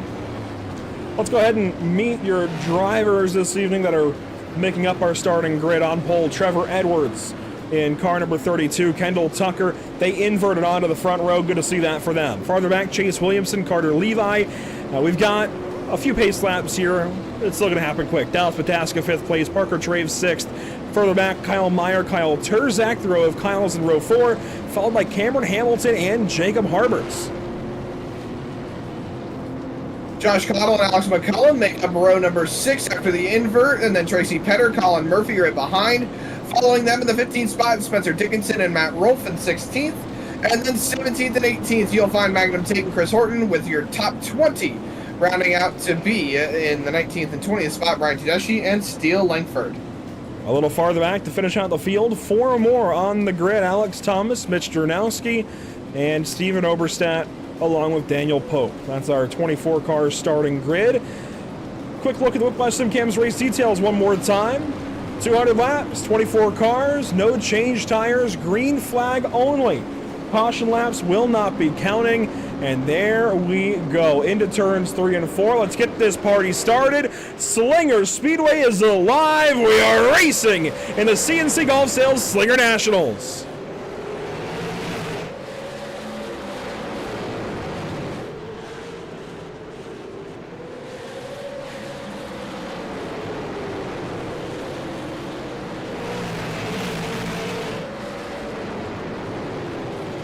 Two laps complete here at Slinger. That happens quick. These guys getting around the racetrack, and already your top pair starting to drive away. That's Edwards and Williamson.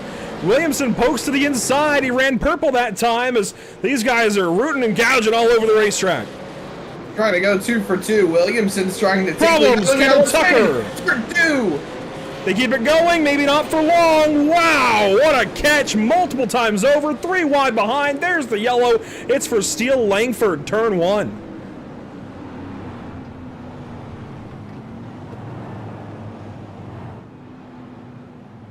Boy, oh boy. Slinger got to turn the lights on. It's getting dark. I wonder if that contributed at all to this incident. There was a lot going on, though. Here's Langford. You see Kendall Tucker sideways ahead, and he just got tipped around. I think that was maybe by the 54 of Thomas. It's not what I expected to see there. I want to go back and see quickly what happened to the 00. And then it's the chain reaction. So Terzak gets into Tucker, just didn't cut him a break. And then here comes Langford. He gets tipped, yeah, by Thomas. Very similar. And then Oberstadt gets hit by Pope. It's just all these guys chomping at the bit, Zach. They are not willing to wait right now. And, you know, we saw this race go so green flag in the early goings last year. I am honestly kind of shocked that we've already had this much contact in this one.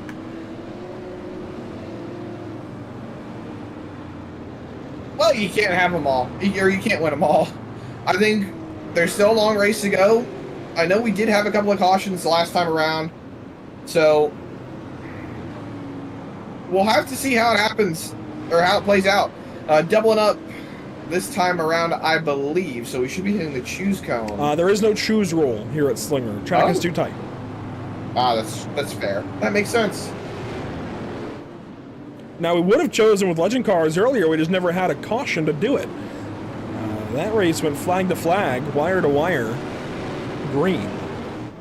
In the supers, though, already a yellow flag to get things started. Aaron Johnson, the Alabama internet has enough to get him into the YouTube chat, but not into the race. Here we go, green flag. 5 down, 195 to go.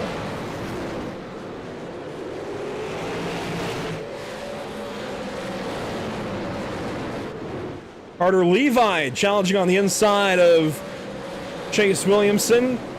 A much better start, I feel like, that time around, a little more organized.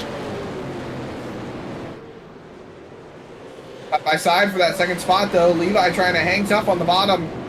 That outside line is really good on corner exit. We're seeing that a lot lately on the iRacing sim. It's just the outside line. People are starting to use it a lot better and a lot more prominently as Williamson shuts the door easily on Carter Levi. Gets that 51 back up into the second spot. And he is rolling right now, trying to go back up there and catch Edwards. Trevor Edwards leading, 10 laps complete, 190 to go. This is a long one here at Slinger. The clouds are breaking. We finally have some sun out there on the racetrack. Williamson fastest that lap, 51. I gotta say, even from his qualifying run, looked like he was on rails, and sure enough, in race trim, that car is turning really, really nicely. And I mean, if he's here every race this national tour, he is an easy threat for this championship. And we're only, you know, a race and a few laps in here at Slinger as Pataska and Meyer race side by side. Good to see Pataska giving these guys, you know, some, I guess, a run for their money here early. We've seen him have struggles in the past, but he's a Wisconsin native, and here he is battling Meyer for a top 5 spot.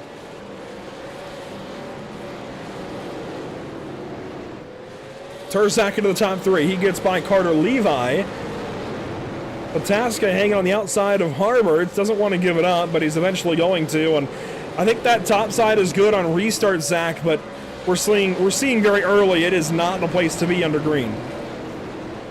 That's just not playing into the favor for these drivers right now, but you know, you still got a lot of time to settle in. You've got a lot of time to find your footing, and I say that as the laps click off so quickly. We are already 17, 18 laps into this event. We've only been racing for 5 minutes, and we're almost an eighth of the way through.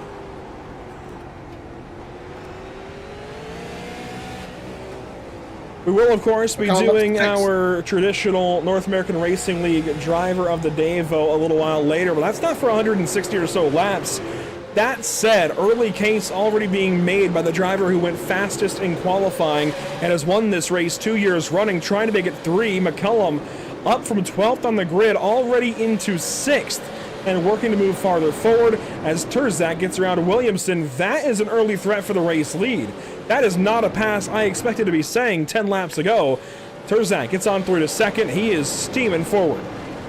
Talk about people moving forward. How about people moving backwards? Levi's moved all the way down to the 9th position after running really high, really wide. He's even getting passed up again right here. He's fighting to hang on as Petters to the inside. This is for the 10th spot. And to the inside once again, Cottle as well. So that's 2 more spots for Levi. I really wonder what's going on here. He went up the racetrack. You saw McCullum swing on by when we were on board with him, and he's just going further and further backwards, and now McCullum's moving forward up into the top 5 for the 1 car. That's car number 1 up in 5th spot, passing Kyle Meyer that lap, and oh, Harbert's ahead of him, free off of turn number 4. He's trying to work around Chase Williamson. And already, I mean, this feels like a little more high stakes than the previous 2 years. I don't know why, but you know, a line earlier in Matt Vorndran's interview actually stuck with me, that SARA is kind of try-hardy. And I think it is in the best of ways. I mean, this puts the best short track racers on iRacing against one another in all kinds of events throughout the year, whether it's the Super Series or now the National Tour here. I mean, these are the best you could ask for. This is, I mean, the strength of field at South Boston as Myers at the racetrack and falling back, the strength of field at Sobo a few weeks ago was nearly 6,000. Wow. For reference, that is more than double my iRating personally. And that's the average across the entire field. That's still higher than my iRating too. Right. Up the racetrack, Williamson goes as Harberts moves on through. That's for 3rd. Williamson now has company underneath in the form of Alex McCullum, and yeah, hardly any fight there. The South Boston winner falls back into the 5th spot here early on in this one. It's Slinger Pataska trying to go forward as well. The only concern I have for these guys, of course, we know they don't have change tires, and I don't think that's as big of a deal here in this race as it is at South Boston or even in a couple of weeks at Langley, but they've still got to manage their tires over the course of the race. It is still 800 turns these guys are rounding in this event, so you still got to manage it. You still got to keep them cool and try not to burn them up too early. I'm a little fearful, I guess, for some of these guys that are doing really, really good here in the early going, Zach, just having that kind of long run pace over the course of this 200 lapper. Long run pace is to be desired in these types of races, but I don't know, Andrew. I feel like Slinger's is one of those few tracks on the schedule where you could really push a little bit harder. You don't have to worry about saving tires as much. That right front tire is definitely going to need to be conserved, I will say. You know, Andrew, actually, let me lead into something there, because a lot of people say there's different driving styles. Some like to drive off the right front, some like to drive off the right rear. Me personally, I tend to drive off the right front.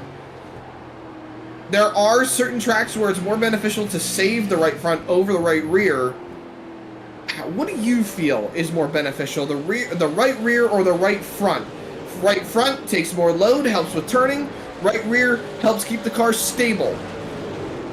How about this? Before I answer your question, explain to those viewers at home who maybe don't quite know what that means, because, you know, driving off the right rear or driving off the right front, you would think those are just one of the 4 corners of the car, one of the 4 tires on the car. What exactly do you mean by that, Zach? So when driving off the right front, it usually means that the driver is putting way more load on the right front than it usually takes. So the right front is usually the tire that takes the most load half the time. And when driving it off, you're putting more load on it than you usually would on a normal circumstance. So you're pushing the car harder on corner exit. You are driving it in harder on corner entry as well. So, okay, actually, let me back that up a little bit. It's mainly driving it harder in on corner entry. You're putting more load on it when the car sets the nose down in, and you're putting more wheel into it as well. so you're driving it harder, you're utilizing the grip while you have it. In terms of driving the right rear off, you are being more aggressive on corner exit. You're utilizing the drive-off speed that you have to propel the car forward on exit and keep the momentum moving forward in the correct direction of, what's the word I'm looking for here? Giving yourself that momentum and keeping that momentum up.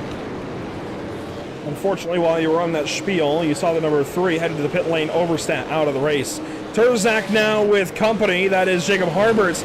You know, Zach, I want to make sure that I have all the freedom I can, as there goes Harberts on 3 for second. I want all the freedom I can get later in the race. Meaning, not freedom as in I want the car to be free, I just want to be able to actually dig off the corner. And if that, I mean, some tracks I think that's going to vary if you want the right front or the right rear. Typically, though, you want to save the right rear. So, it's a very complex question, because then you get into, do you burn up the right front then earlier to have the right rear later? Well, driving off the right front then inherently makes your car more free because you only have the right rear to turn on. It's kind of like, do you want to turn up the front axle or do you want to turn up the throttle? And that's a very tricky question to actually answer here. But we are 50 laps in, so a quarter of the way down in this race, and a big difference in this year's event versus last year's. We do not have the halfway caution this year. So we are not stopping this race. Is going to click by quicker. Potentially. We do not have that artificial break to competition caution at the end of lap 100. Meanwhile, look at this. This is the final few cars on the lead lap as the leaders are approaching. Trevor Edwards running them down. You're looking at Steele Langford. You're looking at Alex Thomas, Kendall Tucker, Cameron Hamilton, even Matt Rolfe back here. In fact, he is the final car still running as Pope and Oberstad have called it a night. You know, Andrew, floating back to the conversation of the right front and the right rear, a situation like this is beneficial for saving your tires, realistically. In a perfect world, you can run mid-pack, check up as much as you want, so you're saving your tires as much as you can. Caution comes out, you choose well on the choose cone, and you get the track position with the superior tires. That is a perfect world, though. More so with these guys right now, especially Rolf, who's running a bit of a middle line, it's more what you want later in the race. Do you want to set up building tight so you drive off the right front? Or do you want to set up building loose so you drive off the right rear?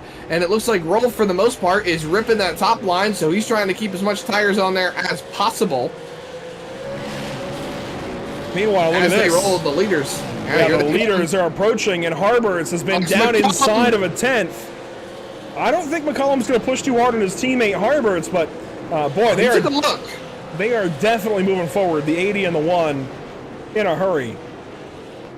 And they're starting to move up the racetrack as well, Zach. Looking around the racetrack for some grip. McCollum into that second groove. See Edwards and Harberts a little bit lower through 3 and 4. And Edwards going to take Hamilton on the bottom.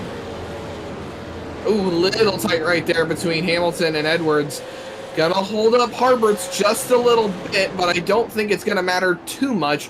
Rips down onto the bottom, can't quite run his line, but look at Edwards. Slips up a little bit out of turn 2. You could throw a blanket over the top 3 now. They are all nose to nose as Hamilton is going lap down. That brings Terzak back into the mix, so it's a 4-car race for the lead at the moment.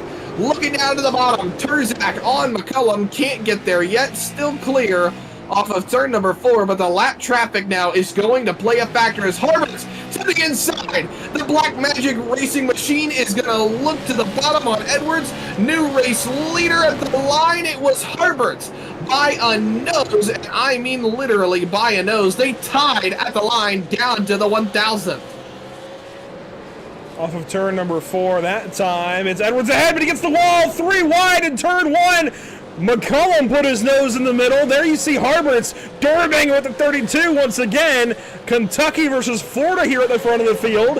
And how about Edwards hanging on to it for now? I think Harberts, though, going to have the best of him down on the inside lane. There's just no beating those BMP cars once again, it looks like. And, well, drag race there. Edwards would have had it, but not by a whole lot.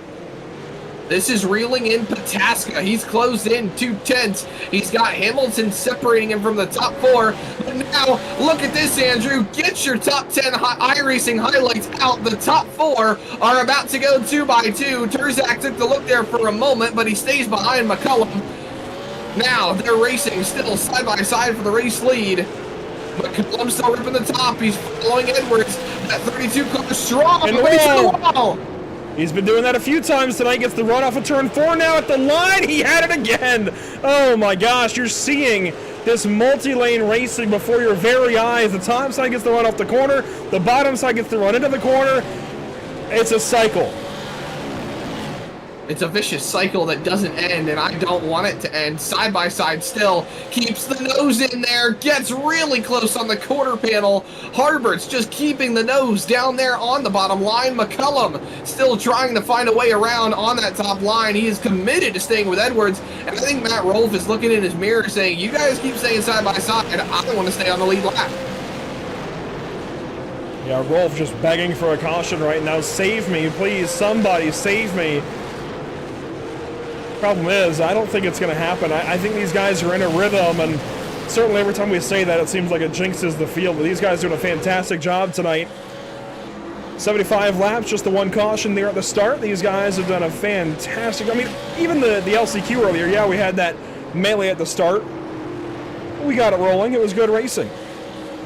We've been green for 17 minutes, by the way. Oh, man. Harbert's nearly got in the left rear there of Edwards again. Now he goes side by side with McCullum, and they might just opt to let the one car go at this point. Hey, Alex, go eat. And sure enough, it looks like that's the call. Harbert's going to back out a little bit, let Alex do his thing. And even with all the fighting, with all of the side-by-side battling, Edwards, he gets loose. McCullum down to the bottom. I was going to say Pataska is not really closed in on these guys, but now it might change up a little bit as they're side-by-side once again for the race lead. It's one Black Magic Racing Machine for another. As McCullum down to the bottom in the BMP Racing Machine. Can't quite get it done just yet, Andrew. These guys, they are ripping on the bottom line. But Edwards, something about that 32 car. He is defending on the top, and Harbert's back up for the second spot. So battling now for second once again, teammates, with Terzak just kind of waiting. Now my hope for Terzak's sake is that he's able to save his tires right now. Just sit and ride, let these guys keep fighting, but I don't know, it's hard to say. I mean, sometimes you got to keep up on the wheel just to keep up with a battle ahead, and frankly, if there's any two cars that could battle ahead and still be faster than a single car, it would be the 1 and the 80. I mentioned in our win picks, right? I ended up going with McCullum, but if I was going to try to get creative, I would take his teammate Harbert's, and here they are, 2 and 3. Each one, I think, a great opportunity to lead this race, but maybe now they're all kind of realizing, hey, let's just get back to single file, run more laps. There's still 116 to go this time by. Yeah, let's start putting some of the field a lap down. So here they go around Matt Rolfe in the 0. Rolfe gonna contest a little bit, but not much. Lets them all go. McCullum clear. Well, not just yet. This has now pulled Dallas Pataska in, so the top 5 are within about a second of each other. That 23 car, he has just been watching out the window. Watching these guys all duke it out. I think Terzak has been doing somewhat of the same thing. As everyone's shifted up to the middle line, Andrew, the middle line to the top line seems to be working for these guys now. I know they've rolled around the lap traffic, but even the top 2 are still running more so in the middle line. I think everyone's starting to realize that that top line is starting to come in, and look at all the rubber that's being laid down as well. It's starting to come in for these guys. Exactly. We talked about weather conditions earlier. There you see the track temp. Look, man, it was in the 70s when the race started, but now that they've been running on it for 90 laps, the track temp up to 106 degrees. That shows you just how much rubber they're putting down on this racetrack. They are artificially warming it about 30 degrees warmer than it was when it was sitting at rest. That time you saw the 32 bubble. The one tries to take advantage, and you know, every time they lap another car, they're getting to better and better competition. Next at the road, Parker Traves. Traves is the 20th place car, so only 4 cars a lap down right now, 2 on track a lap down. The other 2, Pope and Oberstadt, out of the race. They've pulled off into the pits. And look at McCullum. He's starting to utilize a different line now, and looking back to the bottom, side by side once again for the race lead. Gets clear off the corner. McCullum stays to the bottom. That one car ripping as much as he possibly can on the inside line. He's gonna try, if I am looking at this correctly, excuse me. He's going to try to use Traves as a pick. Because Traves is staying to the top side, and if he can get and stay there underneath the 32, Traves is going to have nowhere to go, but at least try to make it way up to the top, and if he can't get it at the moment, that's going to give an advantage to McCullum. And there we go. McCullum falls back in behind Trevor Edwards, like realizing, hey, there's still 100 laps to go. Let's just make sure we get through this so that we can battle for the win a little bit later on. And, you know, interestingly, Zach, remember, McCullum used to run over at the shop with guys like Trevor Edwards, for example, so he knows Trevor's game pretty well, and vice versa. These two know each other very, very well. They've raced around one another for a long time. They used to be teammates. It's a whole lot of head games right now between these two, and they've put Traves now one lap down, so next up the road will be Carter Levi in the 28. Loose again is Edwards. Here's the run to the inside from McCullum. The one right down to the bottom paints that yellow line. Can't get ahead, though, and off the corner, Edwards has it still, but not by much. Still hanging tough on the top line. Who is going to be your halfway leader at the start-finish line? It's going to be, I believe, Edwards by a nose. Yes, by 39 one-thousandths of a second. He's leading at the line and gets the race lead back and holds onto it from McCullum. It's Tarzan Pataska, your top 5, and then it's Williamson, Petter, Meyer, Tate, and Drunowski, your top 10. How about Magnum Tate, though? He ended up having to go through the LCQ to make it into the race. He started way down the running order, and he is up to the 9th spot, working on Kyle Meyer for that 8th position.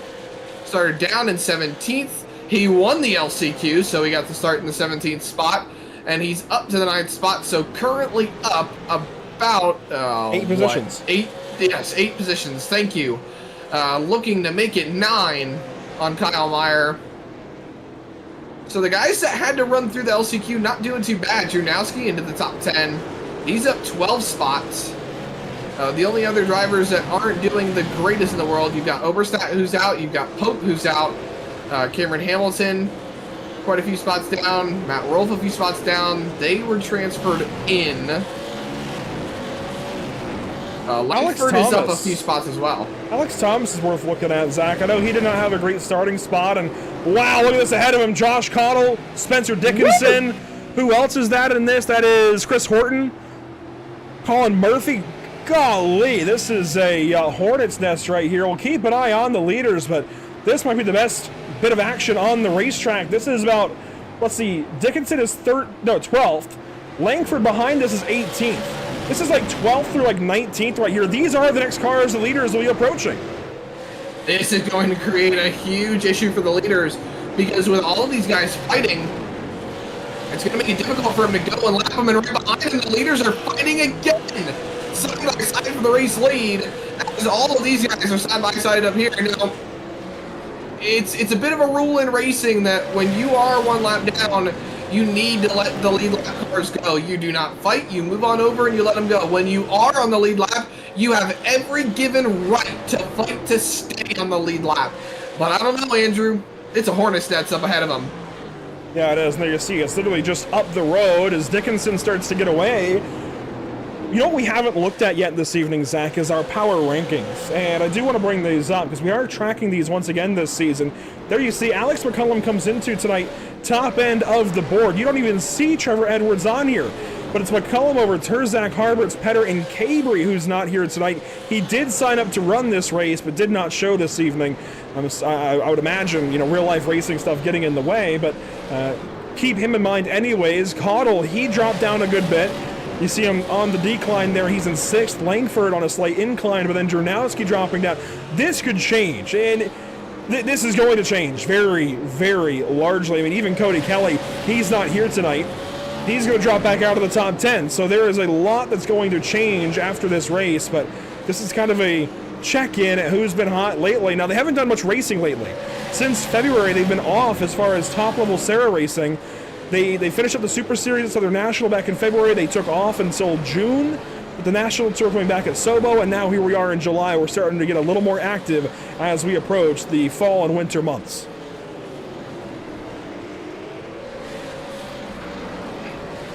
And we are catching Carter Levi and more.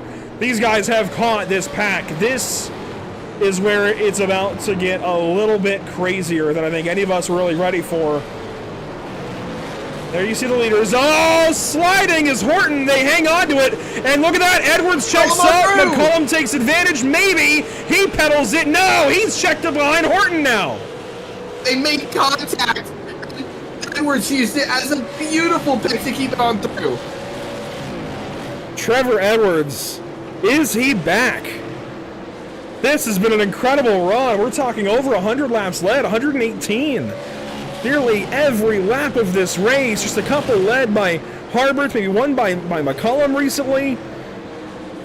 And they just put a whole host of competitive race cars a lap down. Levi, Caudle, and Horton. And they're approaching more. Oh boy. I think I need some water. I feel you there. I cracked my Rockstar to my right. I haven't drank a single thing since the drop of the green. Maybe even before that. I mean, this has just been absolutely electrifying racing so far. And you see Kendall Tucker up ahead. He's battling with Steele Langford. There's that fight as they go across the start-finish line. This is the next battle the leaders are catching. Ahead of that, you get Alex Thomas and Colin Murphy. Ahead of that would be Spencer Dickinson and even the 10 of Cameron Hamilton, who is already one lap down. Pataska, by the way, putting some pressure here on Harberts. He has gotten by Terzak, who's now down to 5th, and Levi. Carter Levi pulls off the racetrack there out of turn 2. You know, Andrew, a question has come to mind now. I wonder if a bunch of these guys underfueled the race cars, anticipating caution flags. That came up last year, too, in this race. You know, we got the host of yellows in the middle of the race, and, you know, initially you'd think, well, that would help you save some gas, but since we don't count caution laps, too many cautions can work in the adverse way. So I think these guys want a few cautions, as there's another Bob out of the 32. McCollum tries to take advantage, down to the inside, the one trying to get out ahead here. It's not happening that time. I think you want a healthy balance of cautions. You want a couple because you want to be able to save some fuel, but too many and you're running literally too many miles even under caution. But this is only a 50-mile race. So, yes, it's 200 laps, Zach, but it's only 50 miles.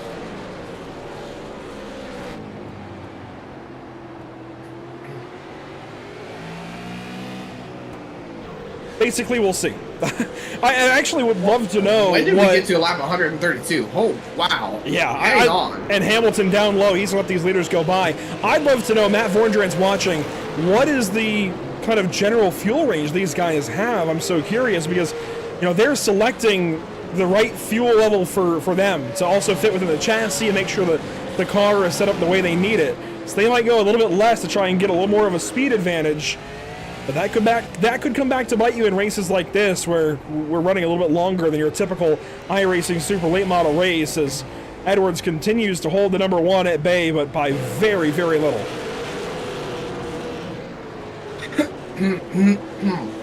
Further back, Clear my throat right there. Tate and Meyer. This is a battle for 7th and 8th. Trying to check in around more of the field.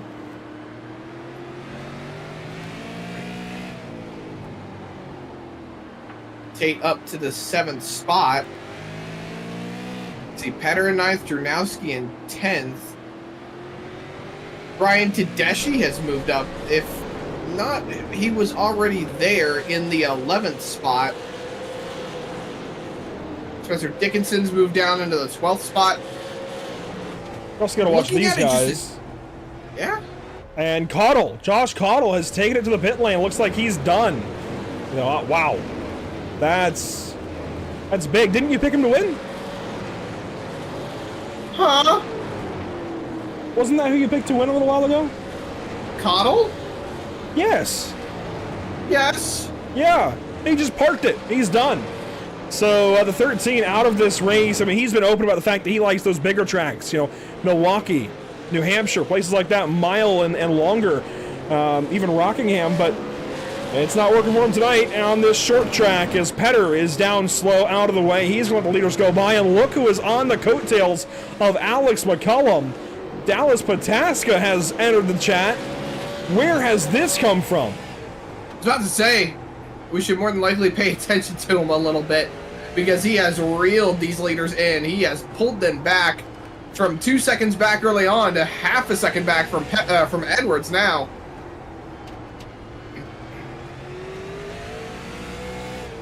On board with with Dallas Pataska, watching Alex McCollum out the windshield.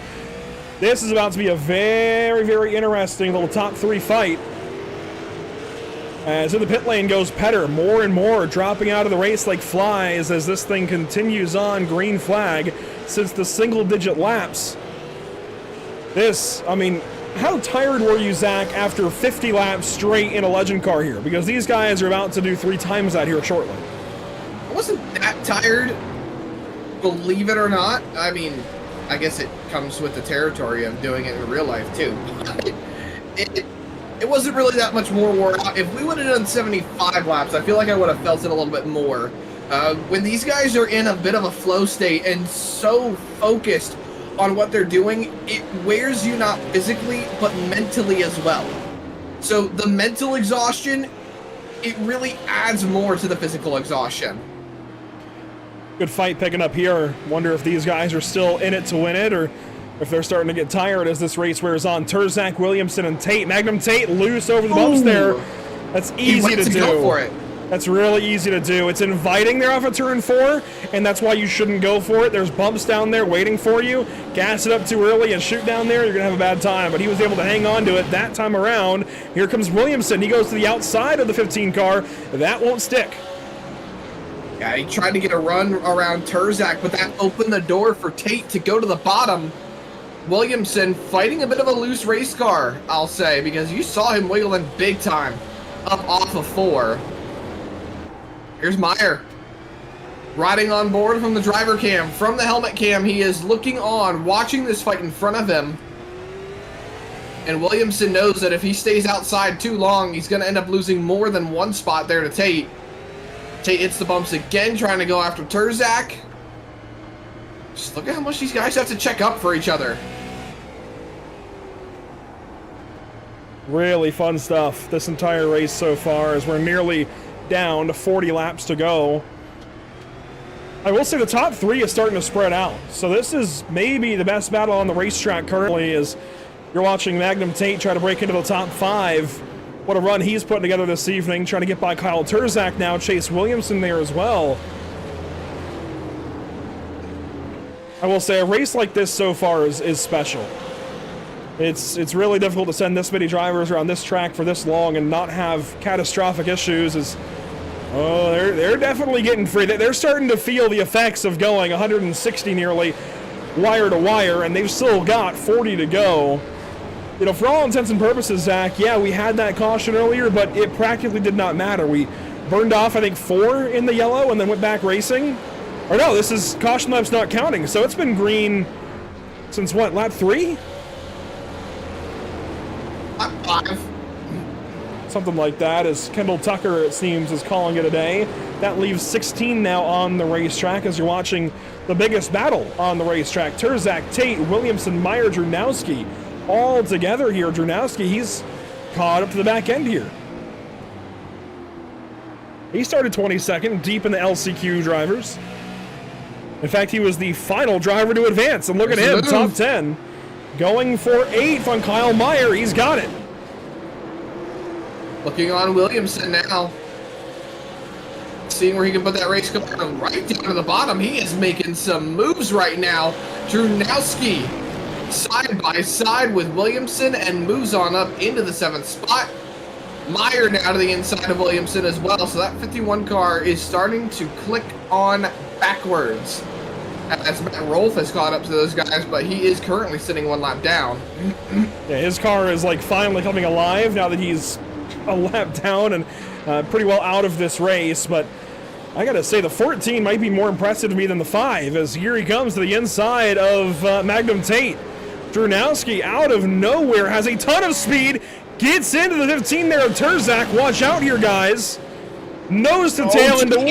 Wow, I never liked that. This is getting dicey for position. This isn't even the leaders. This is 5th, 6th, 7th, 8th, 9th, 10th, 11th. Dickinson is caught up. This is easily the best racing on the racetrack right now, though. These guys are about 7 seconds behind the leaders, so a little over a half track. And Dronowski's not done. Looking to the inside. Oh, gets into him a little bit. Terzak left just the smallest of holes. And Dronowski is going to take advantage of it, squeeze on in down to the bottom. The top line might be the fast line right now, but I don't know if that bottom line is working for that 14 car. Dronowski working up into the top 5. He gets the nose in front of Terzak. Let's just see if he can get clear.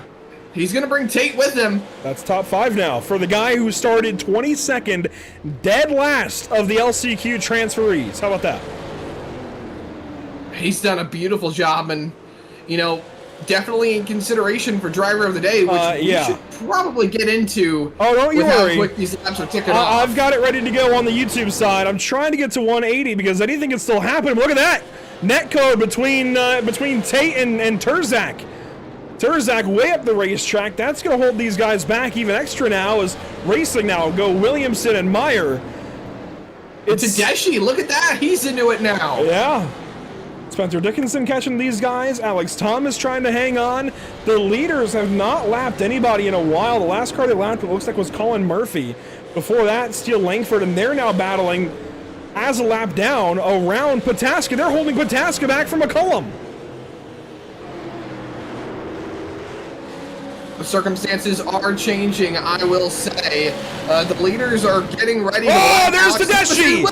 Into Williamson! Are we going to go yellow? No, not yet!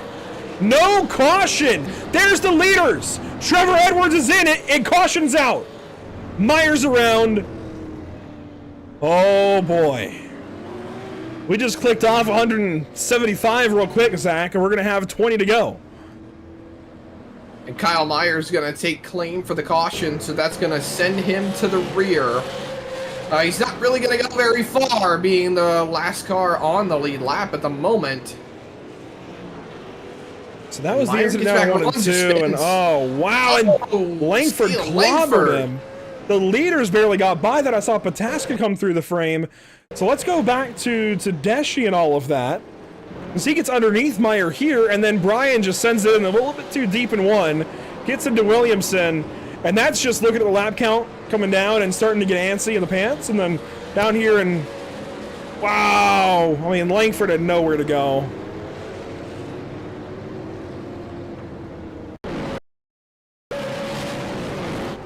Here's Meyer's perspective, and then we'll come back to live picture. Tried to keep digging underneath and get back on the racetrack here. Buzzed the rears, went around, and big hit just as McCullum got by, and not Terzak, Pataska followed. And Zach, could be a nomination. Go ahead. I was going to say it could be a nomination for Murder Esports Murder's Mega Miss, at least for Pataska. But this is huge. This is huge for a lot of drivers. Rolf is going to stay 1 lap down.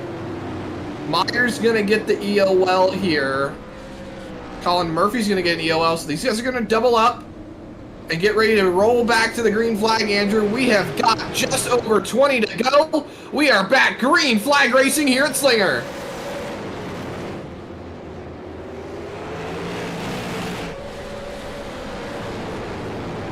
.21 remaining this time by. Everybody's been reset, packed back together. Watch out for that 14 of Dronowski now as these laps will start clicking off in a hurry. Zach, who you got? North American Racing League driver of the day. The time is now.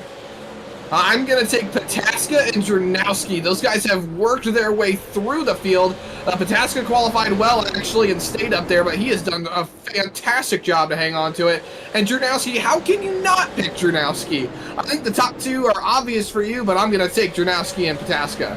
I'm definitely taking Trevor Edwards, and we'll put up positions gained here. You see, he hasn't gained any. That's because he inverted to the lead, the pole, but he has not lost the lead for more than, a lap here and there in a drag race to the line the entire race. So Trevor Edwards is absolutely on my list. That makes Edwards, Pataska, and Dronowski so far. I'm going to skip over McCullum because, frankly, in all of his days here, he's had enough limelight. I'm going to go Magnum Tate. He is up to 6th. And it's another one of those feel-good stories. The racing continues on. We've got 15 laps to go. They're side by side for second and side by side for fourth. Taska underneath McCullum, and Harberts is side by side with Drunowski.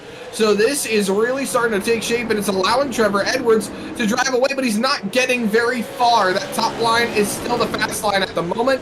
McCullum gets clear once again. Harberts and Pataska side by side for the third spot. I don't know if McCullum's gotten the same advantage that we typically expect him to have in a lot of these racetracks. Edwards been rolling the top all night long, I think just holding himself calm and steady. 12 laps to go this time by. Can McCullum get there as they battle for third? Pataska and Harbert side by side. The BMP on the outside starting to work against that Majors Garage setup down low. It's interesting because Pataska passed Harberts like 100 laps ago, and now here is Harberts getting back by him. Problems, we got Drunowski. behind Drunowski. Drunowski and Tate, they check up. Dickinson around the outside. Tedeschi to the top 5.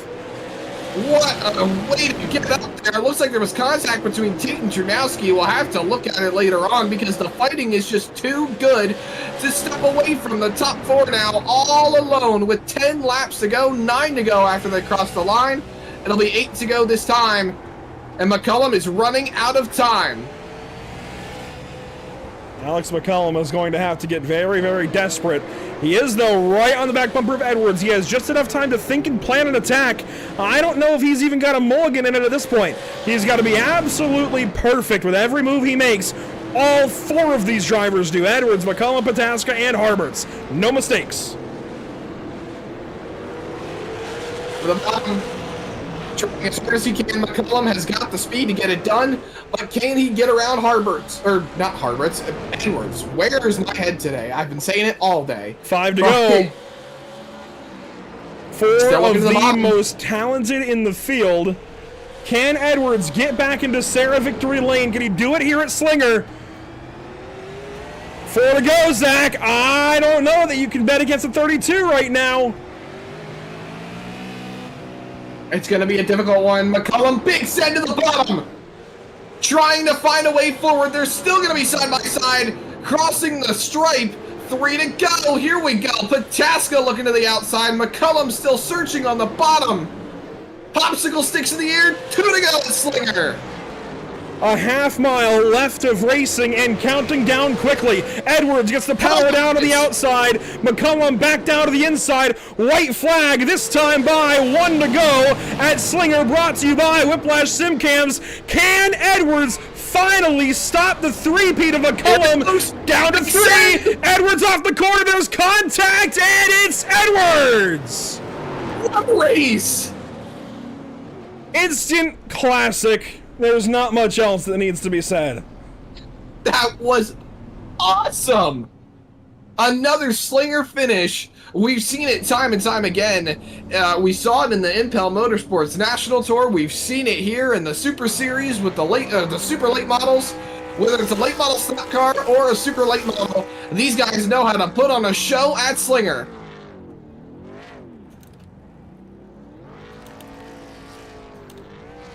And Trevor Edwards burns it down.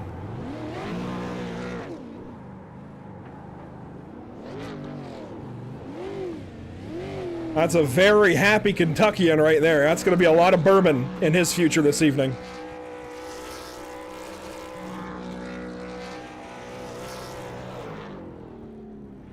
So Trevor Edwards to victory lane this evening at Slinger Speedway. He'll park it.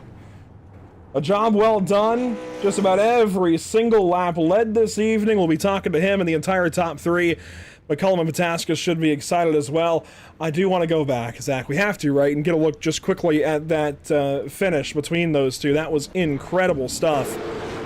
Let's see. This is just after the race. Let's go back a little bit farther then. Last couple of laps here. This, I think, is the white flag. That was, yes, white flag. Here they go, down into turn 3.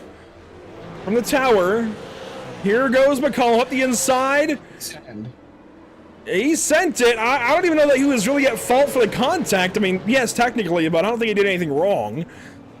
That was just good short track racing, and it all finished, I think, how it should have. Now, what happened with Magnum Tate and Mitch Drunowski that let the top four drive away?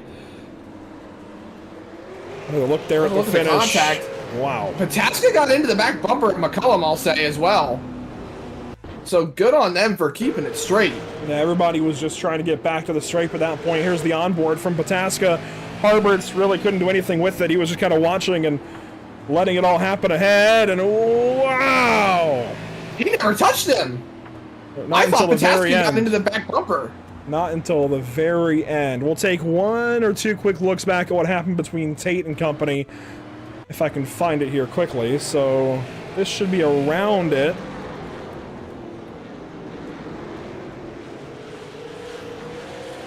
Might have to wait a minute or two to see what happened here, but Tate and Drunowski each pulled so many positions through this race, and then in the last few laps had an issue. Let's see if it's this next time around, maybe. It's very imperfect science, that's for sure. Drunowski wasn't that time. Ooh, he got loose. Let's see. I think it's gonna be right here. Tate. Yeah, Tate bobbled on entry to turn one and just got up into Mitch Drunowski. I mean, that's racing at that point. Dickinson right around the top side, too. A really great move out of the 6 car. And Tedeschi was able to slide by on the bottom. So Drunowski got loose. That's what's put them into this position. And then you saw Tate bobble on entry. Tedeschi moves to the bottom. And there was contact behind with Terzak and Thomas. They got straightened back out. Murphy held tough on the bottom as well.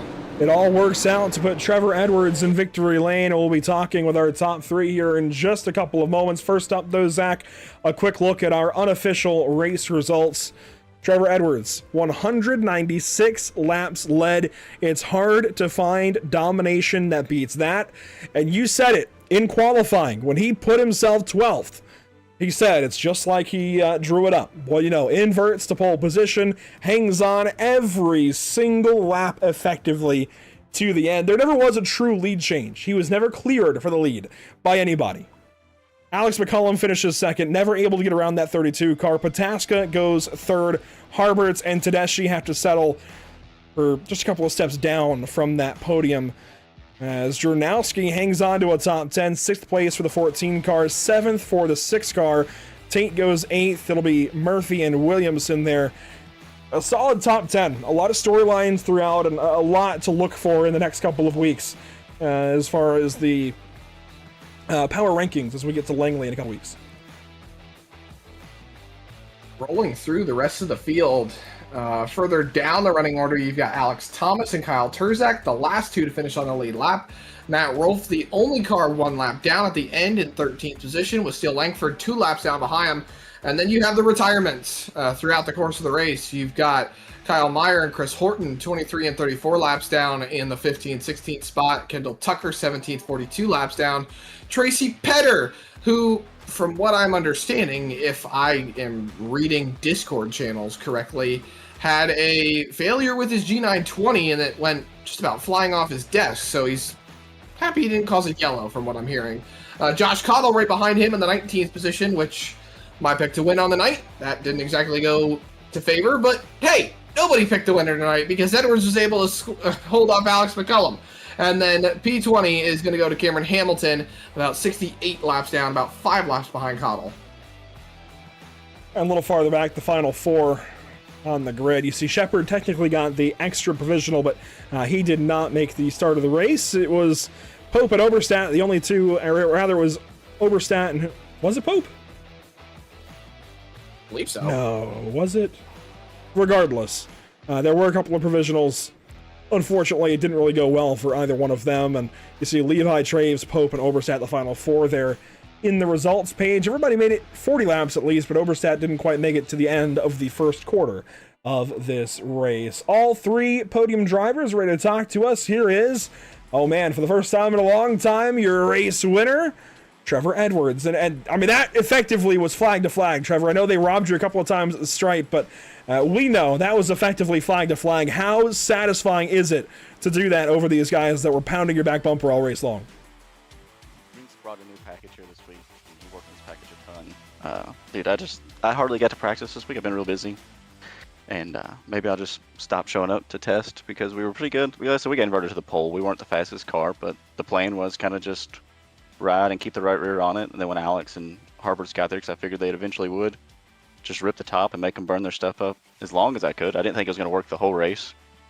But, it's super late model racer now. It's super hard to pass. It's almost impossible to pass without contact. So I said, he ran me clean. We touched in 3 and 4 on the last lap. I figured it was coming, but hard racing on short tracks, Yeah, it's like he just stuck one more attempt down there underneath, and his nose just kind of skidded up the racetrack ever so slightly, maybe even some netcode. But, I mean, that was nearly also 200 laps fully green flag. I think we had, 2 cautions in there? That cannot have been an easy race to have run. How burnt out are you? I'm getting too old for this shit, man. Like, I gotta start going to the gym or something to run these 200 lap races. But I don't know what the first caution was. I know that the second one was caused by my teammate. I didn't even unmute in Discord or nothing. I didn't want to hear anything. I just kind of focused and knew that it was gonna be tough because I didn't know if the top would come back like that, on that after that restart or not. So I just kind of hoped that I could get up there and see what it did. But yeah, this thing was ripping. Jinx's new package, man, was just better than it used to be here. This is one of my least favorite tracks. I did not plan on racing.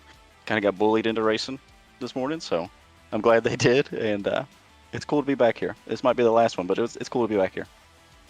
You never know when it'll be the last one, that's for sure. And that said, I think there's still more down the road. I mean, clearly, if you guys have hit on something, specifically Jinx or Josh Cottle, if you guys have hit at something over at the shop, Cottle Chassis, whatever you guys are calling yourselves these days, there have to be more down the road, right? I mean, Oxford, sure, Oxford and Five Flags, very different racetracks, but I'd imagine there's something in there that you could reuse and have this same kind of speed at those couple of racetracks. Yeah, I mean, I hope his new package is even better at, the flat track at Oxford. These cars you can use the same package at different racetracks. But I won't be home for the Five Flags race. I'll be on vacation, so I won't get to run that, unfortunately. But who knows, maybe I'll have to run Oxford now, that since I hated Slinger and I don't really care for Oxford, maybe it'll make me run good again. There you go, Trevor Edwards effectively flag to flag this evening in a nearly flag to flag green flag race. Trevor, I guess final question. I mean, how lucky are we, I guess, to be involved in this series that could put this many cars around this kind of racetrack for that long with really no big issue? Dude, I've been so frustrated with iRacing here lately, like as a whole. It's just not that much fun. And then you can run a race like this where you pretty much go 200 laps, green flag with very little issues. Like, I've seen like 2 cars sideways the whole race. Like, this place is incredibly tough by yourself, let alone 30 cars, So, like I said, the talent in this series is why I stay on iRacing. And I love the guys I hang out with. So, we'll be here and complaining like usual for who knows how many years. Maybe they'll start a senior division for me and Matt and Pope. Hey, we're trying to do Masters for a Legends thing. And so I'll maybe throw him on the big team. Yeah, there we go. Well, hey, Trevor, it's always good to talk to you. Congratulations. It's good to see you back in Victory Lane. Thanks, man. I hope hope this isn't the last one. Like I said, it's fun, and this is when it makes it worth it. All those other times when you're running 17th or 20th, it's not much fun. But when you get an opportunity to run up front, it's great. Like I said, I just got to thank Jinx, man. Josh he stepped up to the plate, man. He's kept the shop together. And like I said, this freaking thing was a rocket. There you go, Trevor Edwards. 196 laps led is the official number, but really we know it's 200.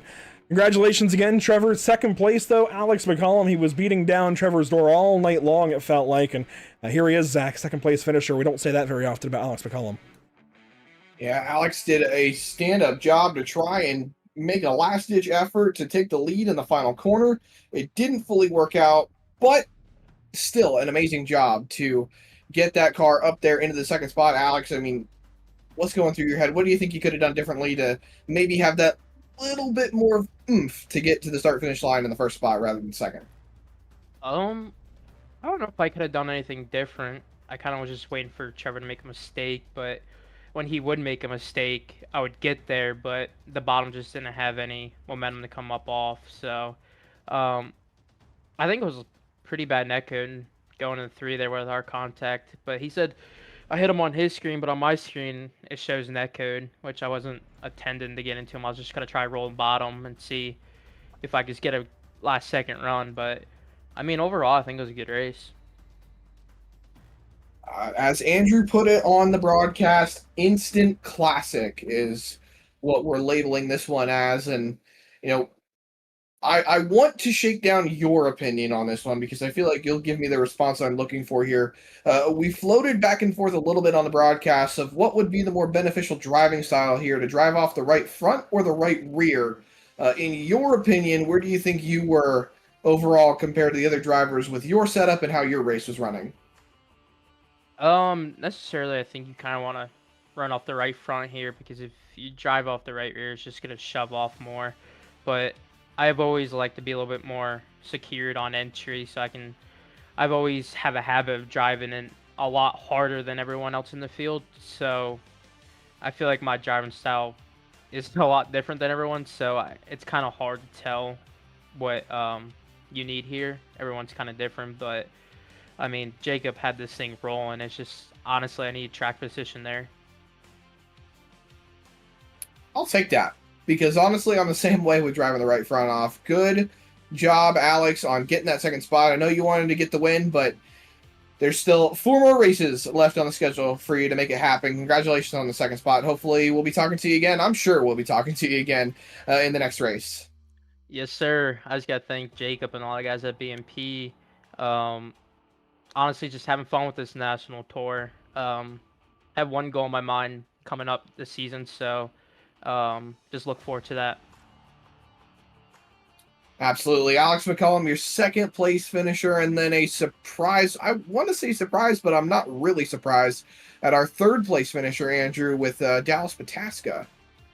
It's always good to see Alex have a good, not, well, Alex, Dallas have a good night at the racetrack. And man, I think we are even feeling some of the mental fatigue, but I can only imagine how much it wore on you guys, Dallas. I mean, like we were talking to Trevor, effectively 200 laps straight. Sure, there were a couple of cautions, but you're still hustling under those yellows. How grueling was that race? It was definitely pretty grueling. I think actually not having a ton of yellows made it a little bit easier because the laps, you just kind of tick them off. And thankfully, I had really good track position because I ran a good Q lap for once. So locked myself into the race. And then from there, I was just trying to ride. You know, I made it very intentional to not go on the top side as much as I could, just to kind of take care of my tires. I thought we had a halfway break coming. So I was waiting for that yellow. I was in 5th, like just kind of sitting there, taking control of my tires. And then 101, 102, 103, and then we just started going. So from there, it was kind of, all right, let's go see what we can do. And I think a lot of the other guys ahead of me were running the top side and trying to go for track position a little bit more aggressively. And I was just trying to not lose a bunch of track position and run my line, take care of my tires. So I was a little bit snug, so I couldn't really do a whole lot. I couldn't move around and maneuver as much as I maybe would have liked to, but I could run the line on the bottom pretty well, and it all worked out. And so many times in the last year and a half, 2 years, whether it was Majors Americas or over here in SARA, Dallas, it felt like you had great speed and just bad things consistently happened. Tonight, though, it's like you could actually just put the pedal down and use everything you put into this car to actually go forward. How satisfying is that to actually be able to put the laps together, have the car to actually do it, sit back in the early stages and actually finally be able to go in the later half? Oh, it's huge. I mean, from the get-go, I executed the plan exactly how I wanted to execute it, and it all worked out. Has not, like you said, been going that way. I haven't had this much speed in the SARA series since the last time we ran here, which I got caught up in some more cautions on the back half of that race. So ultimately didn't pan out, but I was able to build on that, and that's what led to tonight. I haven't had this much speed in a SARA event, I don't think, in the 2020s, to be honest with you. I just, I haven't been enjoying the car as much as I think other people have, but, it's time to not be just a field filler and go back to not necessarily the winning ways, but the more competitive ways that I know that I can do. Because I know I can drive, but, there's a lot of people in here that take a lot of, there's a lot of teams. It's just me working on these with a couple other guys helping out here and there where they can. And there's a lot of competition here. I oftentimes consider this the pro series of short tracks because no one really considers you good unless you can be good in this series. So got to give respect to those guys. I don't think I've been bad. It's just those guys have been really good. So but this has been huge. This is huge confidence booster going into the rest of the season. This is the round that I had circled. So the rest of the season is just kind of building on our notebook and kind of seeing what we can learn at the other tracks. Definitely don't like the other tracks as much as I like Slinger. I guess this would be my hometown track, being based in Wisconsin, and it's like 3 hours away from me, but I'll take it. So we'll see what the rest of the season brings, but I'm going to enjoy this tonight. And I'm glad you touched on it there briefly, you know, getting back to racing up front, not being a field filler, as you said.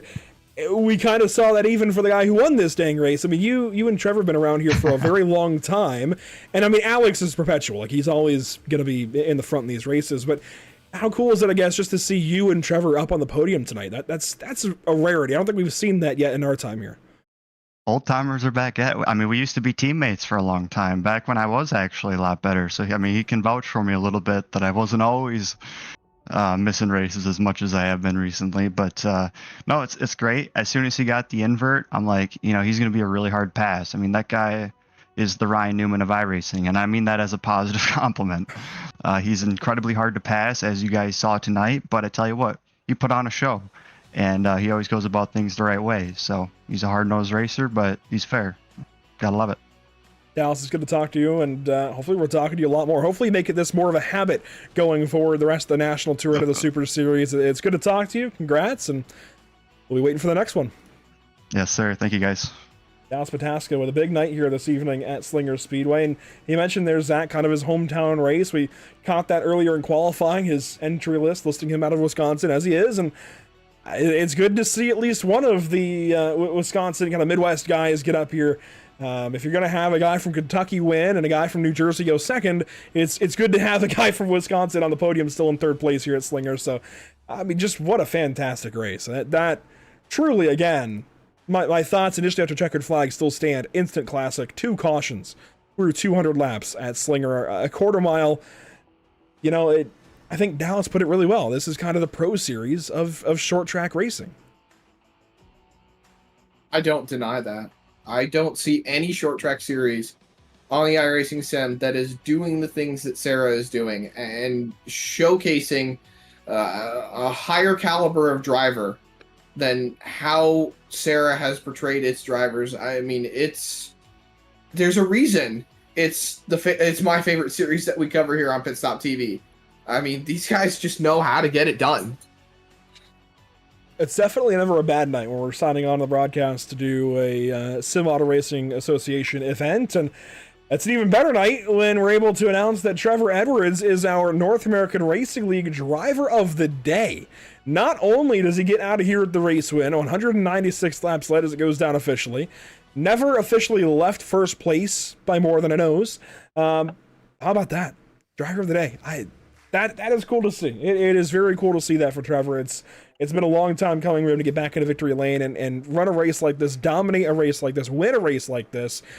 So very, very cool for the black and purple number 32. I'm sure he's now going to have a 1.5-year curse again, but at least tonight happened, Zach. And, you know, a big thank you to everybody who makes it possible for these events. It's not just these drivers, and it's not just Matt Rolfe, but Ourisman, Ford of Manassas, Crow Sim Shots, Only Short Tracks, Privateer Race Products, RJ Williams Management, Shug Steakhouse, SimRepMarket.com, Thronberg Construction, and of course tonight, CNC Golf Sales. This is the CNC Golf Sales Slinger Nationals, and golly, what a race. I mean, they picked a good one.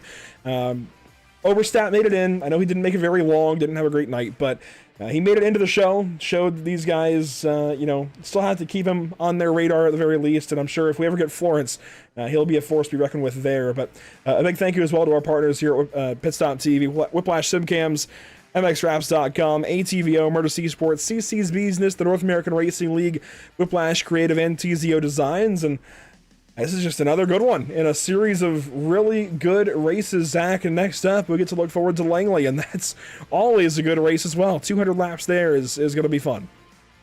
Oh, I'm really excited for Langley. That's one of my favorite tracks on the sim. It's definitely up there on my list, I'll say. Langley has a lot of interesting characteristics that make it just a really, really great track, especially for those late model stock cars. So I'm really excited to see how it all plays out as we roll into the next race, and that'll be the halfway mark of the season so far. Only 6 races. They run a short season here, but they know how to get it done in such a short season. So there you go. Chase Williamson in the late model stocks at South Boston a few weeks ago. Tonight, it's Trevor Edwards in the super late model at Slinger. Thanks so much for watching. This has been a pleasure as always. The Sim Auto Racing Association always puts on a good show. Zach, any more final closing thoughts from Slinger, Wisconsin? Give me more SARA. That's about all I can say. I'll say it every week that we're broadcasting for them. They know how to put on a show, and I absolutely love the product that they put out. So give me more SARA series. And you see we have a week reprieve, as the next race on the SARA calendar is July 23rd at Langley. But in between now and then, we've got some great racing with the All-American Racing Network headed out to Chicagoland Speedway this weekend, followed by the NORA Retro Cup Series, taking on the Pocono Raceway for the second time this season. And then we'll head out to Sebring, I believe, under the lights for the pros of the North American Racing League in their Porsche Cup Series season number 4. And so much more on the way. Keep up with it all here at Pit Stop TV. I'm going to point mostly directly now to the Discord server because that's kind of where everything's happening, but we do have the other social platforms, and of course we broadcast all across the internet these days. So glad to have you all here. That is it for us, though, from Slinger Speedway this evening. Thanks so much for joining us. We will catch you all next time, hopefully for another SARA race soon. Otherwise, hopefully we see you Sunday morning, bright and early at Chicagoland.